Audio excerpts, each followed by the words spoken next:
तो गांगुली साहब आप अपनी जर्नी के बारे में बताइए। जैसा कि मुझे पता है आपने 35 ईयर्स पहले पहली जॉब आपने अरविंद में करी। करेक्ट। उसके बाद आप कहाँ कैसे कौन सी पोस्ट पे कैसे रहे? देखिए, मैं तो बहुत लकी हूँ कि मैंने बेस्ट ऑफ कंपनीज में, बेस्ट ऑफ मैनेजमेंट प्रोसेसेस में, बेस्ट ऑफ लीडरशिप टीम में, इंटरनेशनल ब्रांड में सबसे बड़ा इंपॉर्टेंट क्या होता है? ब्रांड का तवज्जो। ब्रांड का इंपॉर्टेंस क्या होता है? तो फिर मैं रैंगलर में था, फिर मैं दिल्ली चला गया। दिल्ली में मैं बॉम्बे डाइंग में था। किसी को अगर एक बार मछली दोगे तो वो एक ही बार खाएगा। लेकिन आप उसको अगर फिशिंग सिखाओगे, मछली पकड़ना सिखाओगे, तो वो जिंदगी भर सेल्फ सफिशिएंट रहेगा। तो मैंने हर वक्त मैंने भी, मेरे लीडर्स ने भी मुझे फिशिंग सिखाया है। मैंने भी डाउन द लेवल। नमस्कार दोस्तों, स्टाइल इंडिया फैशन चैनल में आप सभी का स्वागत है, powered by Shri Radha Krishna agency. इस चैनल में जो फैशन की बात करी जाती है और बहुत डिफरेंट टॉपिक लिए जाते हैं। आज हमारे बहुत विशेष मेहमान कलकत्ता से सुजय गांगुली साहब हैं। सुजय गांगुली साहब को नमस्कार। नमस्कार सतीश जी, नमस्कार। आज पॉडकास्ट में हमारे साथ हम बहुत विशेष बात करने वाले हैं। गांगुली साहब का 35 ईयर्स का एक्सपीरियंस है, जो अरविंद कंपनी से चालू होकर जेड ग्रुप तक जाता है। इन्होंने 35 ईयर्स में करीबन 5-6 कंपनियों में जॉब करी और जॉब का एक्सपीरियंस रहा, टॉप लेवल की पोस्ट पे रहे। और जो फैशन से रिलेटेड जो जॉब्स में जो स्ट्रगल्स आती है और जो फैशन से रिलेटेड नया काम कर सकते हैं, जो जॉब की दृष्टि से हम आज फैशन चैनल को ब्रॉडकास्ट करने वाले हैं। क्योंकि क्या है, मैन्युफैक्चरर्स आए हमारे मंच पे एक्सपोर्टर आए, फैशन डिजाइनर्स आए। आज हमारे बीच जो इंडस्ट्री में, गारमेंट इंडस्ट्री से 35 ईयर्स से वर्किंग कर रहे हैं, उनका एक एक्सपीरियंस अब आप लोगों के साथ शेयर करेंगे। तो गांगुली साहब आप अपनी जर्नी के बारे में बताइए। जैसा कि मुझे पता है आपने 35 ईयर्स पहले पहली जॉब आपने अरविंद में करी। करेक्ट। उसके बाद आप कहाँ कैसे कौन सी पोस्ट पे कैसे रहे, पहले अपना इस बारे में दर्शकों को बताइए। देखिए, मैं तो बहुत लकी हूँ कि मैंने बेस्ट ऑफ कंपनीज में, बेस्ट ऑफ मैनेजमेंट प्रोसेसेस में, बेस्ट ऑफ लीडरशिप टीम में एंड बेस्ट ऑफ टीम के साथ काम किया है। मैंने अपना जर्नी अरविंद के साथ स्टार्ट किया था फ्लाइंग मशीन में। मैंने फ्लाइंग मशीन था। मैंने ज्वाइन किया था एज ए मैनेजमेंट ट्रेनी। तो मैंने बहुत कुछ सीखा। जैसे मैंने कहा कि मैंने best of leadership and best of management processes company में काम किया हुआ है, तो बहुत कुछ सीखा। और फ्लाइंग मशीन में अपना जो डिस्ट्रीब्यूशन का जो काम था, वो कंपनी ओन्ड, कंपनी ऑपरेटेड था, डिस्ट्रीब्यूटर्स भी नहीं था। तो मुझे उससे सबसे बड़ा सीख क्या मिला, मैंने वेरियस फंक्शंस में काम किया। मैंने वो कहते हैं ना, वो चिमनी में काम नहीं किया कि सिर्फ सेल्स का। मैंने सेल्स भी किया है। मैंने उस समय हम लोग डिस्पैच बताते थे, मैंने डिस्पैच गोडाउन में जाके भी काम किया है। मैंने फाइनेंस भी देखा है, कैश फ्लोज का क्या महत्व होता है वो भी मुझे पता था, क्योंकि पूरी company owned, company operated process था। तो बहुत कुछ सीखा मैंने। उसके बाद मैं रैंगलर जीन्स में था, इंटरनेशनल ब्रांड था, उसमें भी मैंने बहुत कुछ सीखा। इंटरनेशनल ब्रांड में सबसे बड़ा इंपॉर्टेंट क्या होता है? ब्रांड का तवज्जो। ब्रांड का इंपॉर्टेंस क्या होता है? तो फिर मैं रैंगलर में था, फिर मैं दिल्ली चला गया। दिल्ली में मैं बॉम्बे डाइंग में था। अगेन बहुत ही पावरफुल ब्रांड है। बॉम्बे डाइंग में मैं दिल्ली में था, मैं as a head north zone देख रहा था। Again wonderful team, wonderful leadership के साथ मैंने काम किया। फिर मैं और आप, हम लोग एक साथ थे, दिल्ली में ही थे, केजी डेनिम ट्रिगर जीन्स में थे। जी, मैं मेरे दर्शकों को बताना चाहता हूँ, गांगुली साहब मेरे बॉस रहे हैं। 2000 में मैं जब जॉब में था केजी डेनिम में, तो मैं राजस्थान एरिया देखता था और बॉस हमारे रीजनल हेड हुआ करते थे। तो मैंने गांगुली साहब से बहुत कुछ सीखा और पूरी लाइफ इंस्पायर्ड रहा। क्योंकि मेरे को क्या होता था, सेल पकाना आता था पर क्लोज करना नहीं आता था। तो गांगुली साहब की डांट से और प्यार से तो मैंने सेल क्लोज करना भी सीखा। इन्होंने अपने जितने भी इनके नीचे जो भी स्टाफ रहे, चाहे रीजनल हेड रहे, चाहे एएसएम्स रहे, चाहे सेल्स एग्जीक्यूटिव्स रहे, सबको इन्होंने बहुत कुछ सिखाया। और इनका जो एक कमांड था, जो सिखाने का जो एक तरीका था, मैं बताना चाहूंगा मेरे दर्शकों को कि एक अलग ही एक्सक्लूसिवनेस थी। मतलब ये बच्चे को एकदम डांटते थे और फिर उसको सिस्टम में लाते थे कि ऐसा नहीं है कि बहुत, और कहीं पे भी प्यार की कमी नहीं थी। अगर वो डांटते थे तो वो अपना समझ के, मतलब ऐसा नहीं है कि आज जॉब में क्या होता है, लोग बाग डरते हैं कि अरे यार बॉस डांट रहा है, कल को निकाल देगा। निकालना इनका प्रोसेस नहीं था, इनका सिखाना प्रोसेस था। तो इन्होंने जो मुझे सेल क्लोज करना सिखाया, वो सारे जीवन मेरे साथ रहा। और आज मैं मेरे जूनियर्स को, मेरे टीम्स को, सबको बोलता हूँ, सेल्स क्लोज करना मैंने गांगुली साहब से सीखा। गांगुली साहब आगे अपनी जर्नी को कंटिन्यू किए, बताइए। नहीं, जैसे सतीश जी आप बता रहे हो ना, Yes. मेरा ज़िंदगी में एक फार्मूला बहुत रहा है, मैंने बहुत एग्जीक्यूशन में विश्वास किया है। आइडियाज़ होना इंपॉर्टेंट है, मैं ये नहीं कहूँगा कि मैं आइडियाज़ इंपॉर्टेंस नहीं है, डायरेक्शंस होना बहुत ज़रूरी है, पर एग्जीक्यूशन मेरे लिए सबसे इंपॉर्टेंट मंत्रा है। क्योंकि मैं कहता हूँ ग्रेट आइडिया में अगर एग्जीक्यूशन ना हो ना, वो यूजलेस हो जाता है, वो टाइम पास होता है, सबके लिए हो जाता है। तो एग्जीक्यूशन में आज भी मैं एग्जीक्यूशन में बहुत महत्व देता हूँ, पर यस, डायरेक्शंस होना भी बहुत ज़रूरी है। गलत जगह एग्जीक्यूशन हो गया तो वो प्रॉब्लम हो जाता है 100%। और जैसे कहा कि लर्निंग का मैंने भी अपने लीडर से सीखा है। मैं बंगाल से हूँ, तो मैं एक छोटा सा आपको एक चीज़ बताता हूँ। आप किसी को अगर एक बार मछली दोगे तो वो एक ही बार खाएगा, लेकिन आप उसको अगर फिशिंग सिखाओगे, मछली पकड़ना सिखाओगे, तो वो ज़िंदगी भर सेल्फ सफिशिएंट रहेगा। तो मैंने हर वक्त मैंने भी, मेरे लीडर्स ने भी मुझे फिशिंग सिखाया है, मैंने भी डाउन द लेवल सबको फिशिंग ही सिखाया है। और मैं बहुत गर्व के साथ ये कहता हूँ कि मुझसे कोई पूछता है आपका क्या अचीवमेंट है, मैंने कहा अचीवमेंट आई डोंट नो, पर मैंने जो सक्सेस पाया है, मैं जब मेरा 35 साल पीछे देखता हूँ, मेरे साथ जो भी थे, आपके जैसे जो भी थे, सब अपने अपने मुकाम में टॉप लेवल्स में एंटरप्रेन्योर है, कोई हेड कर रहा है कंपनीज़ को, कोई कंज्यूमर ड्यूरेबल कंपनीज़ को हेड कर रहा है। तो मेरे लिए सबसे बड़ा अचीवमेंट एंड सक्सेस तो यही रहा है। तो एनीवे, मैं फिर दिल्ली में था, उसके बाद मैं 17 साल मैं सियाराम में था, सियाराम के गारमेंट्स डिवीजन में ऑक्समबर्ग में मैं था। बहुत कुछ सीखा। अगेन वहाँ पे ऑपरेशंस हमारा कोको से, CNF से, डिस्ट्रीब्यूशन, रिटेल, सब कुछ मैंने सीखा, वहाँ से ही सीखा है। बहुत बहुत बहुत बड़ा लर्निंग ऑर्गेनाइजेशन था, आई मस्ट से दैट। सब मेरे आई ऑलवेज से कि मेरे जितने भी ऑर्गेनाइजेशंस हैं, जितने भी लीडर्स हैं और मेरे जितने भी टीम थे, I have been very very lucky. बहुत मैं लकी था, मैंने सीखा, ग्रेट टीम से मेरे पास मिला था। और अभी मैं एक कैलकाटा बेस्ड कंपनी में हूँ, again a very great company. अपना ब्रांड है जेड, ये बंगाल ईस्ट में है, इट्स अ मेंसवेयर ब्रांड है, very very smart price product है, गुड डिज़ाइंस है, गुड क्वालिटी ऑफ फैब्रिक है, पुरानी कंपनी है, plus Shreyans global. Sir, Shreyans global के तो और भी प्रोजेक्ट्स हैं, और भी कंपनीज। करेक्ट। हमारे जो फाउंडर मेंबर्स हैं श्रेयांस ग्लोबल के, उन्होंने एक वैल्यू फॉर्मेट निकाला है, जो आज इंडिया का फास्टेस्ट गोइंग वैल्यू फॉर्मेट है, स्टाइल बाजार के नाम से।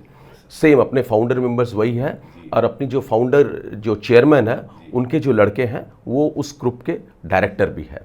हाँ, तो it's also group which is very value based, value driven group है। तो again I keep on saying कि मैंने हर जगह में good leadership, good learning, good team के साथ ही काम किया। तो सक्सेस मेरे को ऊपर वाले का है कि आ गया है। सर, जॉब में सस्टेन रहना, और एक क्वेश्चन है मेरे मन में कि जैसे हर आदमी, आप एजुकेशन लेके आए, जैसे आपने एमबीए किया सिम्बोसिस से, 90s में सर ने एमबीए किया सिम्बोसिस से, उसके बाद इंटरनेशनल मैनेजमेंट में ट्रेनिंग भी करी, तो आपने गारमेंट फील्ड क्यों चुना?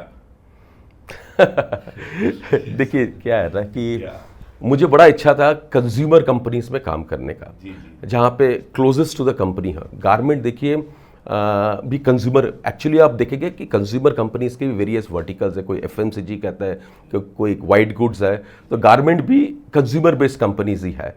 और बस मैं गारमेंट में आ गया। और हाँ, मेरे फैमिली का एक बैकग्राउंड है, मेरे फादर भी टेक्सटाइल में थे। अच्छा। तो बट ये हो गया, लक बाई चांस हो गया, पर अच्छा हुआ, जो हुआ अच्छा हुआ। I have a great innings, और मैं आज भी उतना ही लर्न कर रहा हूँ, उतना ही इंजॉय कर रहा हूँ गारमेंट में। जैसे आपने इतने साल 35 इयर्स दिए, करेक्ट, तो आप जैसे पहले अरविंद ग्रुप में रहे, करेक्ट, तो वो गुजराती कंपनी, फिर आप सियाराम में रहे, या अभी आप जेड में हैं, करेक्ट, ये मारवाड़ी ग्रुप्स, करेक्ट। तो what is the difference between Marwari group and Gujarati group? देखिए आज इंडिया में ये बताना बड़ा मुश्किल है। अगर कोई एंटरप्रेन्योर सक्सेस है, तो सब कम्युनिटी में, ये नहीं कह रहा हूँ कि कोई पर्टिकुलर कम्युनिटी, सब कम्युनिटी का अपना अपना एक फोटे रहता है। जैसे कहीं पे, जैसे हमारे बंगाल में कल्चर का बहुत रहता है, कहीं पे साउथ में एडमिनिस्ट्रेशन का बहुत रहता है, हर जगह में रहता है। जैसे हम आपके राजस्थान में पंजाब में, यहाँ पे आर्मी में बहुत कंट्रीब्यूशन रहा है सबसे, यहाँ पे। तो हर state, India is a wonderful country, हर स्टेट का रहा है। मारवाड़ी और गुजराती यस सर। बड़ा मुश्किल है जी बताना, बट यस मैंने दोनों में काम किया है, मज़ा आया है काम करके, दोनों में मज़ा आया है। हाँ, आप बता सकते हो कि गुजरातीज थोड़े ज़्यादा रिस्क टेकर है, ऐसे नहीं कि मारवाड़ीज भी नहीं है, मारवाड़ीज भी रहते हैं। मारवाड़ीज बहुत कैश फ्लो ड्रिवन है, कैश फ्लो ड्रिवन है, तो दोनों का एडवांटेजेस है। तो both are you know have been great. मैंने दोनों जगह काम किया, मैंने पारसी कंपनी में भी काम किया है, बॉम्बे डाइक में। तो आप होम फर्निशिंग में जैसे नहीं, मैं गारमेंट्स डिवीजन में था। अच्छा, बॉम्बे डाइक गारमेंट डिवीजन। मैं गारमेंट्स डिवीजन में था। तो ठीक है, बॉम्बे डाइक का मैं मेंसवेयर ही देखते थे। हाँ जी, हाँ जी, हाँ जी जी, जी जी। हाँ हाँ हाँ, तो बॉम्बे डाइक के बारे में जैसे मैं आपसे पूछना चाहूंगा, जैसे बॉम्बे डाइक एक टाइम में बहुत पीक पे था, करेक्ट, और बॉम्बे डाइक का अभी आज गारमेंट डिवीजन तो मेरे ख्याल से क्लोज हो गया, करेक्ट। और होम फर्निशिंग भी बहुत मतलब बहुत ज्यादा एकदम लोगों का आजकल बहुत ऑप्शंस हो गए हैं, वैरायटीज बहुत हो गई है, और अनऑर्गेनाइज सेक्टर ने ज्यादा ग्रिप कर ली। करेक्ट। तो क्या वजह थी कि बॉम्बे डाइक का जो गारमेंट डिवीजन बंद हुआ, क्या उसके पीछे उनकी पॉलिसीज रही गलत, या कोई सही मतलब, या मैनेजमेंट या नेक्स्ट जनरेशन नहीं कर पाई, क्या वजह रही बॉम्बे डाइक का इस नहीं देखिए, कोई ऐसा नहीं कि कोई गलत था, ये नहीं था। हर कंपनी को ना अभी जो सिचुएशन आता है ना, एक ट्रेड ऑफ करना पड़ता है, कुछ पाने के लिए कुछ खोना पड़ेगा। और अगर एक ब्रांड का पर्सनैलिटी अगर हम देखते हैं, एक ब्रांड पर्सनैलिटी देखते हैं, बॉम्बे डाइक का जो पर्सनैलिटी था, देखिए ये मुझे बोलना जरूरी नहीं है, फिर भी बता रहा हूँ, it was more a woman का पर्सनैलिटी था। तो उसमें मेरे ख्याल से क्योंकि मैं ये मेरे चले जाने के बाद क्लोज किया, क्या रीज़न है मुझे पता नहीं, but it was great company. आपको मैं एक और बता देता हूँ, बॉम्बे डाइक ग्रुप है, दे ओन ब्रिटानिया ऑल्सो। ब्रिटानिया, हाँ जी, ब्रिटानिया, ये वाडिया ग्रुप है, it's a very very respected group, बहुत रिस्पेक्टेड ग्रुप है, वाडिया ग्रुप है। तो ब्रिटानिया बिस्किट्स भी इनका है। तो ब्रांड अगर आप मुझसे पूछेंगे, इनका जो ब्रांड का जो इक्विटी है वेरी स्ट्रांग है। आज भी अगर कोई होम फर्निशिंग में कोई बताता है top of the mind recall brand, वो बॉम्बे डाइक ही आता है। सर मैं भी सरप्राइज रहा, आपने जैसी बॉम्बे डाइक बोला, मैं सोचा होम फर्निशिंग, क्योंकि बॉम्बे डाइक का जो एक इम्पैक्ट है, बॉम्बे डाइक बोलते हैं तो बेडशीट घर में याद आती है, एब्सोल्युटली, या होम फर्निशिंग से याद होम आती है। फर्निशिंग। तो गारमेंट में बॉम्बे डाइक के मैंने भी कभी यूज नहीं किया। हाँ, नहीं, उनका अपना एक ब्रांड था विवाल्डी करके, विवाल्डी। हाँ, वो शोरूम में एक टाइम में चला था, but then they took a decision, मेरे चले आने के बाद 100% अच्छा ही डिसीजन लिया है कि no, we will focus only on home furnishing. और देखिए ब्रांड्स में यही करना पड़ता है, आप सब कुछ सब नहीं कर सकते हो, आपको बड़ा सेगमेंट वाइज काम करना पड़ता है। तो that is how brands are build. Sir ऐसा नहीं लगता कि आपको एक जैसे एक ब्रांड की इमेज हो जाती है, जैसे बॉम्बे डाइक बोलेंगे किसी को भी, बच्चा भी सुनेगा बड़ा भी सुनेगा तो होम फर्निशिंग याद करेगा। करेक्ट। तो एक पर्टिकुलर ब्रांड एक ही प्रोडक्ट में ही सेटुरेट रहता है और सिस्टमेटिक रहता है ऐसा, या और अदर ब्रांड्स भी कर सकता है, उसका सोच उसको कैसे बदलना पड़ेगा? देखिए ये एक बड़ा सब्जेक्ट है। देखिए ब्रांड का एक पर्सनैलिटी होता है, इसका आज के दिन एक पर्सनैलिटी होता है, वो पर्सनैलिटी का टेस्टिंग होता है। देयर आर ब्रांड कंसल्टेंट्स, ये सब टेस्ट करते हैं, और ब्रांड को आप कहाँ तक खींच सकते हो एडजेसेंट सेगमेंट में, वो ब्रांड के पर्सनैलिटी से पता चलता है।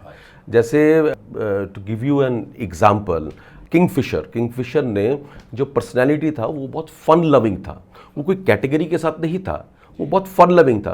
तो उन्होंने फिर एयरलाइंस भी वैसे ही निकाला था, बहुत फन लविंग था। वो किस कारण से बंद हो, वो भी एक बहुत बड़ा सब्जेक्ट है, वो उसमें हम डिस्कस नहीं करना चाहते हैं। तो वो ब्रांड का जो कोर एसेंस है वो क्या है?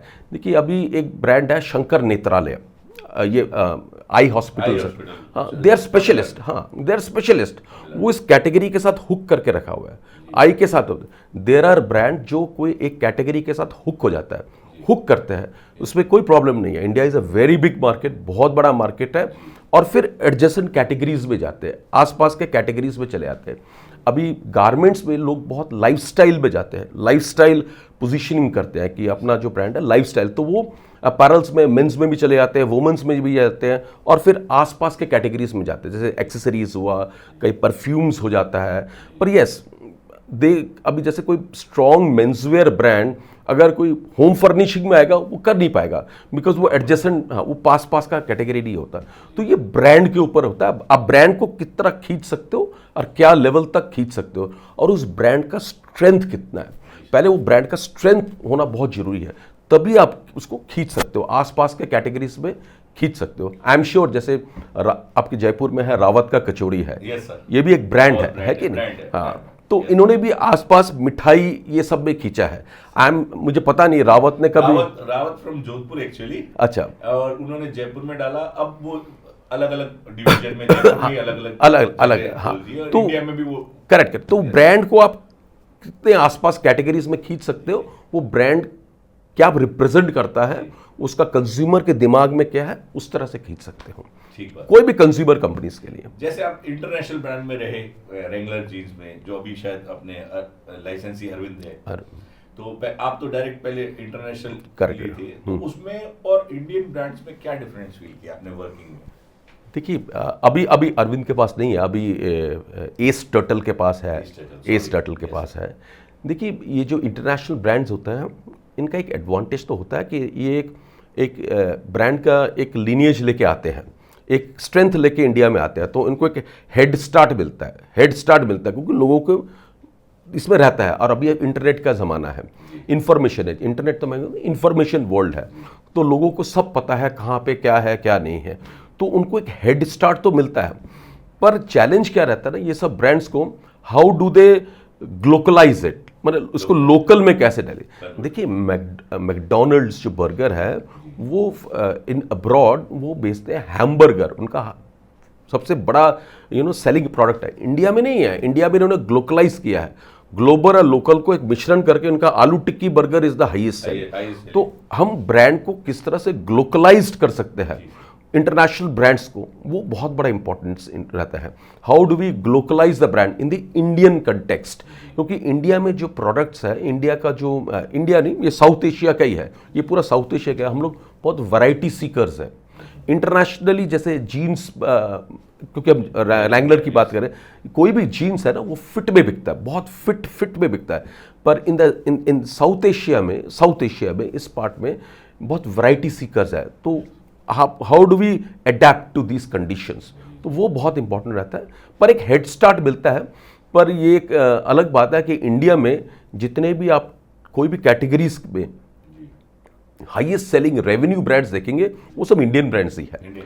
All Indian brands are do well. Levi's आ गया या आप वेरामोडा है, हाँ, पर अगर आप, हाँ, पर वो एक सेगमेंट में जाते हैं। पर अगर आप रेवेन्यू देखेंगे तो इंडियन ब्रांड्स का ही रेवेन्यू ज़्यादा है, 100% ज़्यादा है, 100%। जैसे आपने साउथ की कंपनी केजी डेनिम में काम किया, करेक्ट, और आप बंगाल में, कलकत्ता में रहे, दिल्ली में रहे, और कोयम्बतूर केजी डेनिम में रहे, तो what is the difference between in south organisation and north organisation? देखिए, मैं कंपेयर नहीं करना चाहता हूँ, फिर भी मैं बता रहा हूँ। साउथ में एक तो है क्या ना, very very discipline people, discipline thought, discipline action, 3 formula है। यू बहुत डिसिप्लिन लोग हैं, डिसिप्लिन सोच है। डिसिप्लिन सोच, मैं मिलिट्री डिसिप्लिन की बात नहीं कर रहा हूँ, वो ज़्यादा इधर उधर नहीं आते, बहुत फोकस करके काम करते हैं, और एग्जीक्यूशन भी बहुत डिसिप्लिन वे में काम करते हैं। तो 100% है। पर अभी कह रहे हैं इंडिया में, कह रहा है अभी हर जगह मोटा मोटी कल्चर्स यही आ जा रहा है। That's why I always say India is a beautiful country. तो अभी हर जगह में ही सक्सेस के लिए यू नीड डिसिप्लिन लीडरशिप होना चाहिए, एंड फिर देन डिसिप्लिन थॉट एक्शन। पर यस, साउथ में एक ही है, साउथ का जो कंजम्पशन है बहुत ज़्यादा है, ह्यूज कंजम्पशन है, ह्यूज। और साउथ का जो फैशन है, जो एनी प्रोडक्ट्स का भी उनका जो टेस्ट एंड प्रेफरेंस है, वो 20 to 25% थोड़ा अलग होता है। तो इसलिए साउथ में एक एडवांटेज क्या होता है ना, साउथ का जो कंपनीज, जो साउथ ड्रिवन कंपनीज है, वो साउथ में बहुत अच्छा करते हैं। जी, मैं यही, मेरे मन में क्वेश्चन था, आपने बोला कि जैसे आप समझो कलकत्ता की कोई कंपनी है, वो नॉर्थ तक ही सीमित रह जाती है, लास्ट महाराष्ट्र तक पहुंचने की कोशिश करती है, और जैसे साउथ की कंपनी है वो भी महाराष्ट्र से नीचे ही रह जाती है। करेक्ट। तो क्या प्रोडक्ट वेरिएशन नहीं बना पाती, या डेवलपमेंट नहीं हो पाता, या फिर टेस्ट, जैसा आपने बोला टेस्ट तो अलग है ही, तो आगे ऑल इंडिया स्केल क्यों नहीं कर पाती? जैसे इंटरनेशनल ब्रांड आया, आपने बोला वो अपने आप को चेंज करके आगे बढ़ जाता है, और इंडिया के हिसाब से, एशियन कंट्रीज के हिसाब से प्रोडक्ट डेवलप करता है, तो उन लोगों को क्या चेंजेस करने चाहिए? या आप क्या कहते हैं कि भाई जैसा कोई जयपुर का कोई ब्रांड है, समझिए कोई भी ब्रांड है, तो वो इंडिया लेवल पे जाना चाहता है, तो वो हो सकता है 4, 5, 6 स्टेट में घूम के रह जाता हो, नहीं जा पाता। जैसे दिल्ली के बहुत सारे ब्रांड है, मैं किसी के बारे में नहीं बोलूँ, वो लोग क्या होता है मैक्सिमम यूपी, दिल्ली, हरियाणा, पंजाब, ये स्टेट करके खत्म हो जाते, ज़्यादा ईस्ट, पर बॉम्बे और बॉम्बे से नीचे नहीं जा पाते। और ऐसे ही जैसे साउथ के ब्रांड है, वो बॉम्बे से ऊपर नहीं आ पाते। तो क्या चेंजेस होने चाहिए, और क्या फैक्टर है कि वो लोग उस ऑल इंडिया सक्सेस नहीं हो पाती। जैसे कि इंटरनेशनल ब्रांड है, या जैसे आज बड़े ग्रुप है इंडिया के सब्जी, जैसे अरविंद हो गया, ऑल इंडिया है रिकॉग्नाइजेशन, उसके सभी ब्रांड है, या और भी अदर जो भी जैसे आप सियाराम में रहे, सियाराम ऑल इंडिया सक्सेस है। तो क्या चेंजेस, क्या उनको चेंज करना चाहिए, क्या उनका फील होना चाहिए, या क्या क्या उनको चेंजेस रिक्वायर्ड है कंपनीज को? देखिए, फर्स्ट मैं आपको कुछ कंटेक्स्ट डेटा देना चाहता हूँ। हिंदुस्तान का 140 करोड़ का आबादी है, मेरे ख्याल से 25 स्टेट है, 5 यूनियन टेरिटरीज में। हिंदुस्तान के 5 स्टेट का मैं नाम बताता हूँ: उत्तर प्रदेश, बिहार, महाराष्ट्र, मध्य प्रदेश, बंगाल। 5 स्टेट में रहता है 50% इंडिया, 70 करोड़। 70 करोड़ 5 स्टेट में रहता है, 5 स्टेट में। बाकी आप सोच लीजिए, बाकी 20 स्टेट और 5 यूनियन टेरिटरी में 70 करोड़ रहता है। तो India is a very very large country. Europe के एक एक छोटे छोटे कंट्रीज जो होते हैं, कंट्री है, वो इंडिया का एक एक शहर के बराबर है, एक एक शहर के बराबर है। तो इंडिया पे बहुत कंजम्पशन बहुत ज़्यादा है। अभी रही बात साउथ का, देखिए साउथ का शुरू से ही ना, शुरू से मैं नहीं कहूँगा, आज़ादी के बाद तो नहीं था, अभी लास्ट 20-25 साल में कंजम्पशन बहुत ज़्यादा है, बिकॉज जीडीपी भी उनका बहुत स्ट्रांग है और उनका पर कैपिटा इनकम भी बहुत स्ट्रांग है। अगर आप जोन वाइज देखेंगे ना, पर कैपिटा इनकम भी उनका ज़्यादा है। तो ऐसा कोई फॉर्मूला नहीं है कि आपको ऑल इंडिया में काम करना है, ये एक मिथ है ऑल इंडिया में काम करना।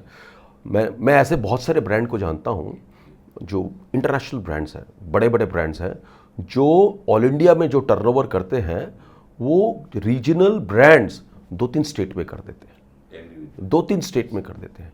देखिए, मैं आपको एक और उदाहरण देता हूँ। हमारे जो ग्रुप कंपनीज में हैं, अब हमारे जो फाउंडर डायरेक्टर है मिस्टर राजेंद्र जी सुराना बहुत बोलते रहते हैं, क्लस्टरिंग का बोलते रहते हैं। उन्होंने जब स्टाइल बाज़ार स्टार्ट किया था, उन्होंने सिर्फ बंगाल में स्टार्ट किया था। बंगाल में भी, कलकत्ते में भी नहीं गए थे, सिर्फ 7-8 ज़िले पकड़े थे, 1000 करोड़ किया, देन दे एक्सपेंडेड। तो इतना ताकत है इंडिया में, इतना ताकत है। और साउथ का तो ताकत अलग है। ऐसे बहुत सारे ब्रांड्स हैं साउथ में जो 2-3 स्टेट में जो टर्नओवर करते हैं, हिंदुस्तान के बड़े बड़े ब्रांड ऑल ओवर इंडिया में करते हैं। एंड उनका कैश फ्लोस भी मच बेटर है, बिकॉज जब आप फ्यू स्टेट्स में आप जब काम करते हो तो आपका लॉजिस्टिक्स अच्छा है, आपका सप्लाई चेन अच्छा है, आपका रिएक्शनरी टाइम अच्छा है, आपका mind to market is very fast, सब कुछ फास्ट होता है। तो ये एक मिथ है ऑल इंडिया में कवर करना ऐसा। सर, बट इसमें क्या है कि जो बिजनेस का जो एक टर्न, अगर ऑल इंडिया में अगर आपका प्रेजेंस नहीं है या इंटरनेशनली प्रेजेंस नहीं है, तो आप एक रीजनल ब्रांड बन के रह गए। करेक्ट। आपको नेशनल ब्रांड बनाने के लिए उन कंपनीज को क्या करना चाहिए? क्योंकि जैसे अभी आपने रावत का एग्जांपल दिया, करेक्ट, जयपुर में एलएमबी भी है, करेक्ट, वो जयपुर तक ही सीमित रह गया। करेक्ट। अभी आज के टाइम में इतना कॉम्पिटिटिव मार्केट है, आज और भी बहुत सारे chain of store, food stores आ गए जो नेशनल लेवल पे है या स्टेट लेवल पे है, तो उन लोगों का डेवलपमेंट बहुत हाई है। तो इसी तरह से कोई भी साउथ का ब्रांड है चाहे नॉर्थ का ब्रांड है जो रीजनल ब्रांड है पर्टिकुलर, तो उसको क्या आप टिप्स देना चाहेंगे कि वो नेशनलाइज, क्योंकि पैसा तो वो कमा रहा है, लाला है वो, करेक्ट, पर उसको ऑर्गेनाइज सिस्टम में आना और उसके लिए अपनी कंपनी में क्या चेंजेस करना, क्योंकि आपका 35 इयर्स का एक्सपीरियंस है, आपने सभी इंटरनेशनल ब्रांड कैसे बनता है पहले ये भी मैं आपसे पूछना चाहूंगा। देखिए, मैं आपको बताता हूँ, मैं ये सबको बोलता हूँ, अगर सीखना है ना, आपको स्मॉल नहीं तो मीडियम एंटरप्राइजेस ही सीखना पड़ता है। बड़े कंपनी में, मैं विद ड्यू रिस्पेक्ट टू बड़े कंपनी में प्रोसेसेस, पीपल मैनेजमेंट, ये सब होता है। लेकिन जो बिजनेस के जो मंत्रा होते हैं, how do you make money, cash flows कैसे पॉजिटिव करना है, मैं बिजनेस में मानता हूँ more then income statement, cash flow strong होना चाहिए। कैश इन हैंड से आदमी को कॉन्फिडेंस आता है। कैश फ्लो जो आपके मारवाड़ी से पहले होता था ना, बनिए वो right and debit and credit, debit and दिन के एंड में क्रेडिट, हाँ, तो वो बहुत जरूरी है। I come from that school of thoughts, मिश्रण of old and new. I am a big believer. तो एक एंटरप्रेन्योर को, अगर कोई प्रोफेशनल को रादर अगर सीखना है तो स्मॉल टू मीडियम एंटरप्राइजेस से सीखना होता है। नाउ डायलेमा क्या होता है, जब small to medium, small they get little, क्या कहते हैं ना, उनको एक एस्पिरेशन हो जाता है कि मुझे ऑल इंडिया बनना है, ऑल इंडिया बनना है। ऐसा कोई नहीं कि ऑल इंडिया ना बनने से कोई प्रॉब्लम नहीं होता है, पर वो स्केल करने के लिए फर्स्ट 2-3 चीज़ क्या होता है कि do you have that sort of leadership in your place, वो टीम है कि नहीं, टीम बहुत जरूरी है, टीम बहुत जरूरी है। देखिए, फाइनेंस सब हो जाता है, टीम है कि नहीं। आज के दिन सबसे बड़ा चैलेंज आ रहा है आपको अच्छे राइट टीम मेंबर्स है कि नहीं। टीम सब अच्छे थे, देखिए मैं तो बहुत मानता हूँ all are good, right team right fitment है कि नहीं, मेरे जॉब के लिए ये राइट आदमी है कि नहीं, राइट टीम, फिर उनको रिटेन रखना, ये सब है कि नहीं। Then you expand one by one. अचानक ऑल इंडिया एक्सपैंड करना इतना ईजी नहीं है, specially for small to medium enterprises. It is always better अब जोन वाइज एक्सपैंड करो, पास के जोन में चले जाओ। जैसे साउथ के जितने भी प्लेयर्स हैं वो मैक्सिमम महाराष्ट्र तक चले जाते हैं, साउथ से महाराष्ट्र जाते हैं, बिकॉज क्या है ना, साउथ और महाराष्ट्र का जो टेस्ट एंड प्रेफरेंसेस में बहुत सिमिलैरिटीज़ है। उसी तरीके से ईस्ट में जो एक्सपेंशंस होता है वो ईस्टर्न यूपी से एक्सपेंशंस होता है, कुछ है। और इंडिया में एक और क्या है ना, स्पेशली हमारे इंडस्ट्री में वेदर भी ना ऐसा शिफ्ट होता है, we have extreme hot to extreme cold, तो ये सब नुआंसेस को संभालना इतना ईजी नहीं है। तो मैं तो हर वक्त कहता हूँ there is, even if you are a regional strong, कोई प्रॉब्लम नहीं है। देखिए it is better to be a king in a region than to become nowhere in all India, because all India में आपको सिस्टम प्रोसेस से ही बनना पड़ता है और उसका एक जर्नी करना पड़ता है, एक विजन के साथ एक्शन प्लान, जर्नी प्लान होना चाहिए, and then you can do it. पर ऑल इंडिया जैसे मैंने बताया 140 करोड़ का है, with such a vast country और क्लाइमेट चेंज। आप नॉर्थ ईस्ट में चले जाओगे, अगर आप if you go to Manipur, if you go to Arunachal, वो तो पूरा साउथ ईस्ट एशिया की तरह लगता है। दे लुक उनका जो टेस्ट प्रेफरेंस, उनके जो डेमोग्राफी है, उनका जो साइज़ है, सब कुछ है, वो साउथ ईस्ट एशिया की तरह लगेगा, थाईलैंड, वो सब तरह का लगता है। तो catering to such a diverse culture it is not easy, but zone wise जाना अच्छा है। पर आई हैव सीन नाउ आज के दिन डिसरप्टर्स हमारे इंडस्ट्री में आ गए, रीजनल ब्रांड जो डिसरप्ट कर रहे हैं नेशनल ब्रांड्स को, और रीजनल ब्रांड्स के पास जो ताकत है वो नेशनल ब्रांड्स भी नहीं कर पाता है। हर जोन में कई सारे रीजनल ब्रांड्स हैं and they do great business. जैसे मैंने आपको बताया, बिजनेस सीखना है तो आपको 100% प्रोसेस, पीपल मैनेजमेंट, ये फिर आपको स्केलेबल करने के लिए लार्ज ऑर्गेनाइजेशंस करना पड़ता है। पर जो स्मॉल एंड मीडियम एंटरप्राइजेस के पास जो quickness, agility, mind to market है, वो नेशनल प्लेयर नहीं कर पाता है। So there is nothing wrong in becoming a regional player in India with 140 crore का पॉपुलेशन। अभी जैसे आपने बात बोला कि अपन डिस्कशन कर रहे थे, रीजनल प्लेयर रह जाते हैं, पर अभी क्या हो रहा है, जो कॉर्पोरेट्स आ रहे हैं, अभी मैं रिटेल की बात करूंगा, करेक्ट, रिटेल में कॉर्पोरेट्स आ रहे हैं, जैसे रिलायंस आ रहा है, जूडियो आ रहा है, और भी अदर ब्रांड्स आ रहे हैं जो चेन ऑफ स्टोर्स इंडिया में खोल रहे हैं, जिनका टारगेट समझो डी मार्ट है, आज समझो 15 स्टोर से लेकर 5000 स्टोर तक जा रहे हैं। करेक्ट। जो एमबीओज है, जो रीजनल एमबीओज हैं, जो जिनके 2 स्टोर, 5 स्टोर, 6 स्टोर है, उन लोगों को बहुत स्ट्रगल टाइम हो गया। करेक्ट। तो उन लोगों का फ्यूचर कैसा है, और उनको आने वाले एमबीओज को क्या चेंजेस करने चाहिए, या कैसे वो अपने आप को स्केल अप रखे या अपने आप को सस्टेन रखें। तो उनका, मेरे को उनका बड़ा फ्यूचर के बारे में बड़ा मेरे को टेंशन रहता है, बहुत ऐसा लग रहा है कि उनको कहीं ना कहीं हम आपके एक्सपीरियंस से कुछ सिखा पाए। बताइए। देखिए ये बड़ा अच्छा पर्टिनेंट क्वेश्चन है आज के दिन, मैं ऑल इंडिया सबसे सुनता रहता हूँ। इसका सबसे बड़ा उदाहरण और इसका सक्सेस स्टोरी आपको तमिलनाडु में मिलेगा, तमिलनाडु व साउथ पे मिलेगा। वहाँ पे regional large formats are doing much better than lot of national players also. इसका मेरे ख्याल से रीज़न क्या है, कोई भी कहीं पे भी हो, कहीं पे भी, इनफैक्ट हमारा जो ग्रुप कंपनी का वैल्यू फॉर्मेट है ये भी बहुत सक्सेस है। देखिए एक रीजनल ब्रांड के पास, जैसे मैं बताता कि रीजनल चेन के पास जो उनको जो समझ है कस्टमर का, जो फेस्टिवल का जो समझ है, जैसे अभी साउथ में एक आड़त महीना होता है जहाँ पे डिस्काउंट से आड़ी मास चलता है, वो एक नेशनल प्लेयर बॉम्बे में बैठ के, जैसे बंगाल में एक चैत्र महीना चलता है, एक नेशनल प्लेयर कहीं बैंगलोर में बैठ, उसको पता नहीं चलेगा, उसको पता ही नहीं है। तो ये जो लोकल टेस्ट एंड प्रेफरेंस है, ये जितना एक रीजनल प्लेयर को पता है वो नहीं पकड़ता। सेकेंडली आपने एमबीओ का पूछा, देखिए डेफिनेटली 500, 1000, 1500, 2000 स्क्वायर फीट के एमबीओज आर स्लाइटली नहीं, दे आर इन प्रॉब्लम, है प्रॉब्लम में तो है। अभी इसका सोल्यूशन क्या है ना, हमारा मार्केट जिस तरह से अभी मैच्योरिटी लेवल्स में जाता है, हम लोग देखते हैं एक ब्रांड लाइफ साइकिल और प्रोडक्ट लाइफ साइकिल में ना, जब मैच्योरिटी में मार्केट जाता है तो मार्केट में सेगमेंटेशंस होने लग जाता है, सेगमेंटेशंस हो रहा है। हर मार्केट में सेगमेंट्स को पकड़ के काम करना अच्छा है। मैं मानता हूं अगर किसी के पास 1,500 स्क्वायर फीट का दुकान है, बस 2,000 स्क्वायर फीट का, हाउ डू दे कम्पीट? देखिए, फर्स्ट तो उनको एक सेगमेंट पकड़ना पड़ेगा और बहुत एक नीश लाइन पकड़ना पड़ेगा, एक नीश लाइन पकड़ना पड़ेगा, नीश लाइन पकड़ना पड़ेगा, एक नैरो लाइन का स्पेशलाइजेशन करना पड़ेगा।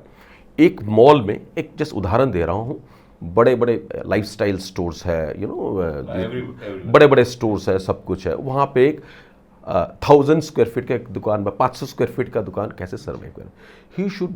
ही और she should become a specialist. क्या स्पेशलिस्ट बनेगा? They should become specialist in knitwear only T shirts, only fashion T shirts. मेरे यहाँ पे ओनली फैशन टी शर्ट्स बिकेगा। एक 500 स्क्वायर फीट का दुकान, एकदम very very narrow and very fashion T shirts. Because ये जो बड़े नेशनल चेन होते हैं, जो भी है, इनका जो मंत्रा होता है कि कोर में बहुत जाते हैं, कोर प्रोडक्ट कोर में जाएंगे। बिकॉज क्या है ना, they have a risk aversion होता है, ओनर्स इन्वॉल्व नहीं होते, एम्प्लॉयज़ होता है, और एम्प्लॉयज़ का एक रिस्क अवर्शन होता है, बिकॉज उनके अप्रेजल सब कुछ लगे रहते हैं कि कितना स्टॉक टर्न हुआ, कितना स्टॉक नहीं बिका, तो कोर में जाते हैं। वेयर एज एक 500 स्क्वायर फीट का जो एंटरप्रेन्योर है, उसके अंदर एक रिस्क टेकिंग एबिलिटी रहता है। तो बेस्ट क्या रहता है, he should become a specialist. एक नैरो लाइन पकड़ के एक स्पेशलिस्ट बन जाओ, आप उसके सामने स्पेशलिस्ट आ गए हो। तो आपको पता है, जैसे बताइए, इंडिया का पॉपुलेशन बहुत बड़ा है, अगर 10% भी उस दुकान में घुसता है, एब्सोल्यूट टर्म्स में वो बहुत ज़्यादा होता है। तो this is one of the possible ways. Otherwise the best possible way is 100% अभी कंज्यूमर्स एक्सपीरियंस ढूंढ रहा है। बिकॉज अभी एक और चैलेंज है, ऑनलाइन का भी है, 100%। ई कॉमर्स को तो है ही है। ये सब ना अपने को एक्सेप्ट करना पड़ेगा with A pout of sugar, not with A pinch of salt. ये सब है, ये सब रहेगा। Markets will become all the more competitive. अपने को तरीका निकालना पड़ेगा in the right way, segments पकड़िए। फैमिली, ये जो रीजनल जो एमबीएस है, जिनके बड़े स्टोर्स हैं, जिनके 5 है, 6 है, 7 है, 8 है, हाँ, ऐसे है, पर ये रीजनल है। मैं नाम नहीं लेना चाहता हूँ। मैं एक स्टोर से बहुत इंस्पायर होता हूँ, ये भुवनेश्वर में है, उनके 4-5 स्टोर्स हैं, प्लस उनके कटक में भी स्टोर्स हैं। मैं बहुत इंस्पायर रहता हूँ। वो सीधा बोलते हैं कि सुजय जी, आई एम नॉट बॉदर्ड कौन क्या यहाँ पे डिस्काउंट चला रहा क्या है, मेरा फैमिली स्टोर्स है। उनका साड़ी, प्लस गारमेंट, पूरा फैमिली स्टोर्स है। उनका जो फोकस है, उन्होंने पूरा वेडिंग में लगा दिया है। क्योंकि देखिए, इंडिया का जो वेडिंग है, वेडिंग कस्टमर्स है ना, they don't want Buffett type of selling. उनको आला कार्ट चाहिए, उनको बिठा के स्टूडियो में थोड़ा ऑल दिस थिंग दिन चाहिए एक तरीके से। और ये फैमिली स्टोर्स ही कर सकते हैं। फैमिली स्टोर्स है। तो साउथ में जो आप बोल रहे हैं ना, बड़े स्टोर की सक्सेस, वो इसी वजह से है क्योंकि उनके फैमिली स्टोर्स बहुत स्ट्रांग है। Correct. और वेडिंग में वो लोग इतने स्ट्रांग है और इतना वैरायटी रखते हैं जो कॉर्पोरेट स्टोर नहीं रख सकते। और उसमें पर्सनल उनका एक मिलना और फेस टू फेस जो 100%, वो सब इंटरेक्शन होता है। 100%। इस वजह से वो लोग, उन लोगों को प्रॉब्लम नहीं है सर्वाइवल में। जो छोटे एमबीओस को प्रॉब्लम आ रही है, क्योंकि वो अगर स्पेशलाइज नहीं है, जैसा अपन डिस्कस किया, मूवमेंट्स कर रहे हैं, मिक्स कर रहे हैं, खिचड़ी, छोटा खिचड़ी कोई नहीं खा रहा। हाँ। और एक और इम्पोर्टेंट क्या है, मैंने एक और देखा है कि जो एक चैलेंज आ रहा है काफ़ी स्टोर्स में, एमबीओस में स्पेशली, ये गेम माइंड का है।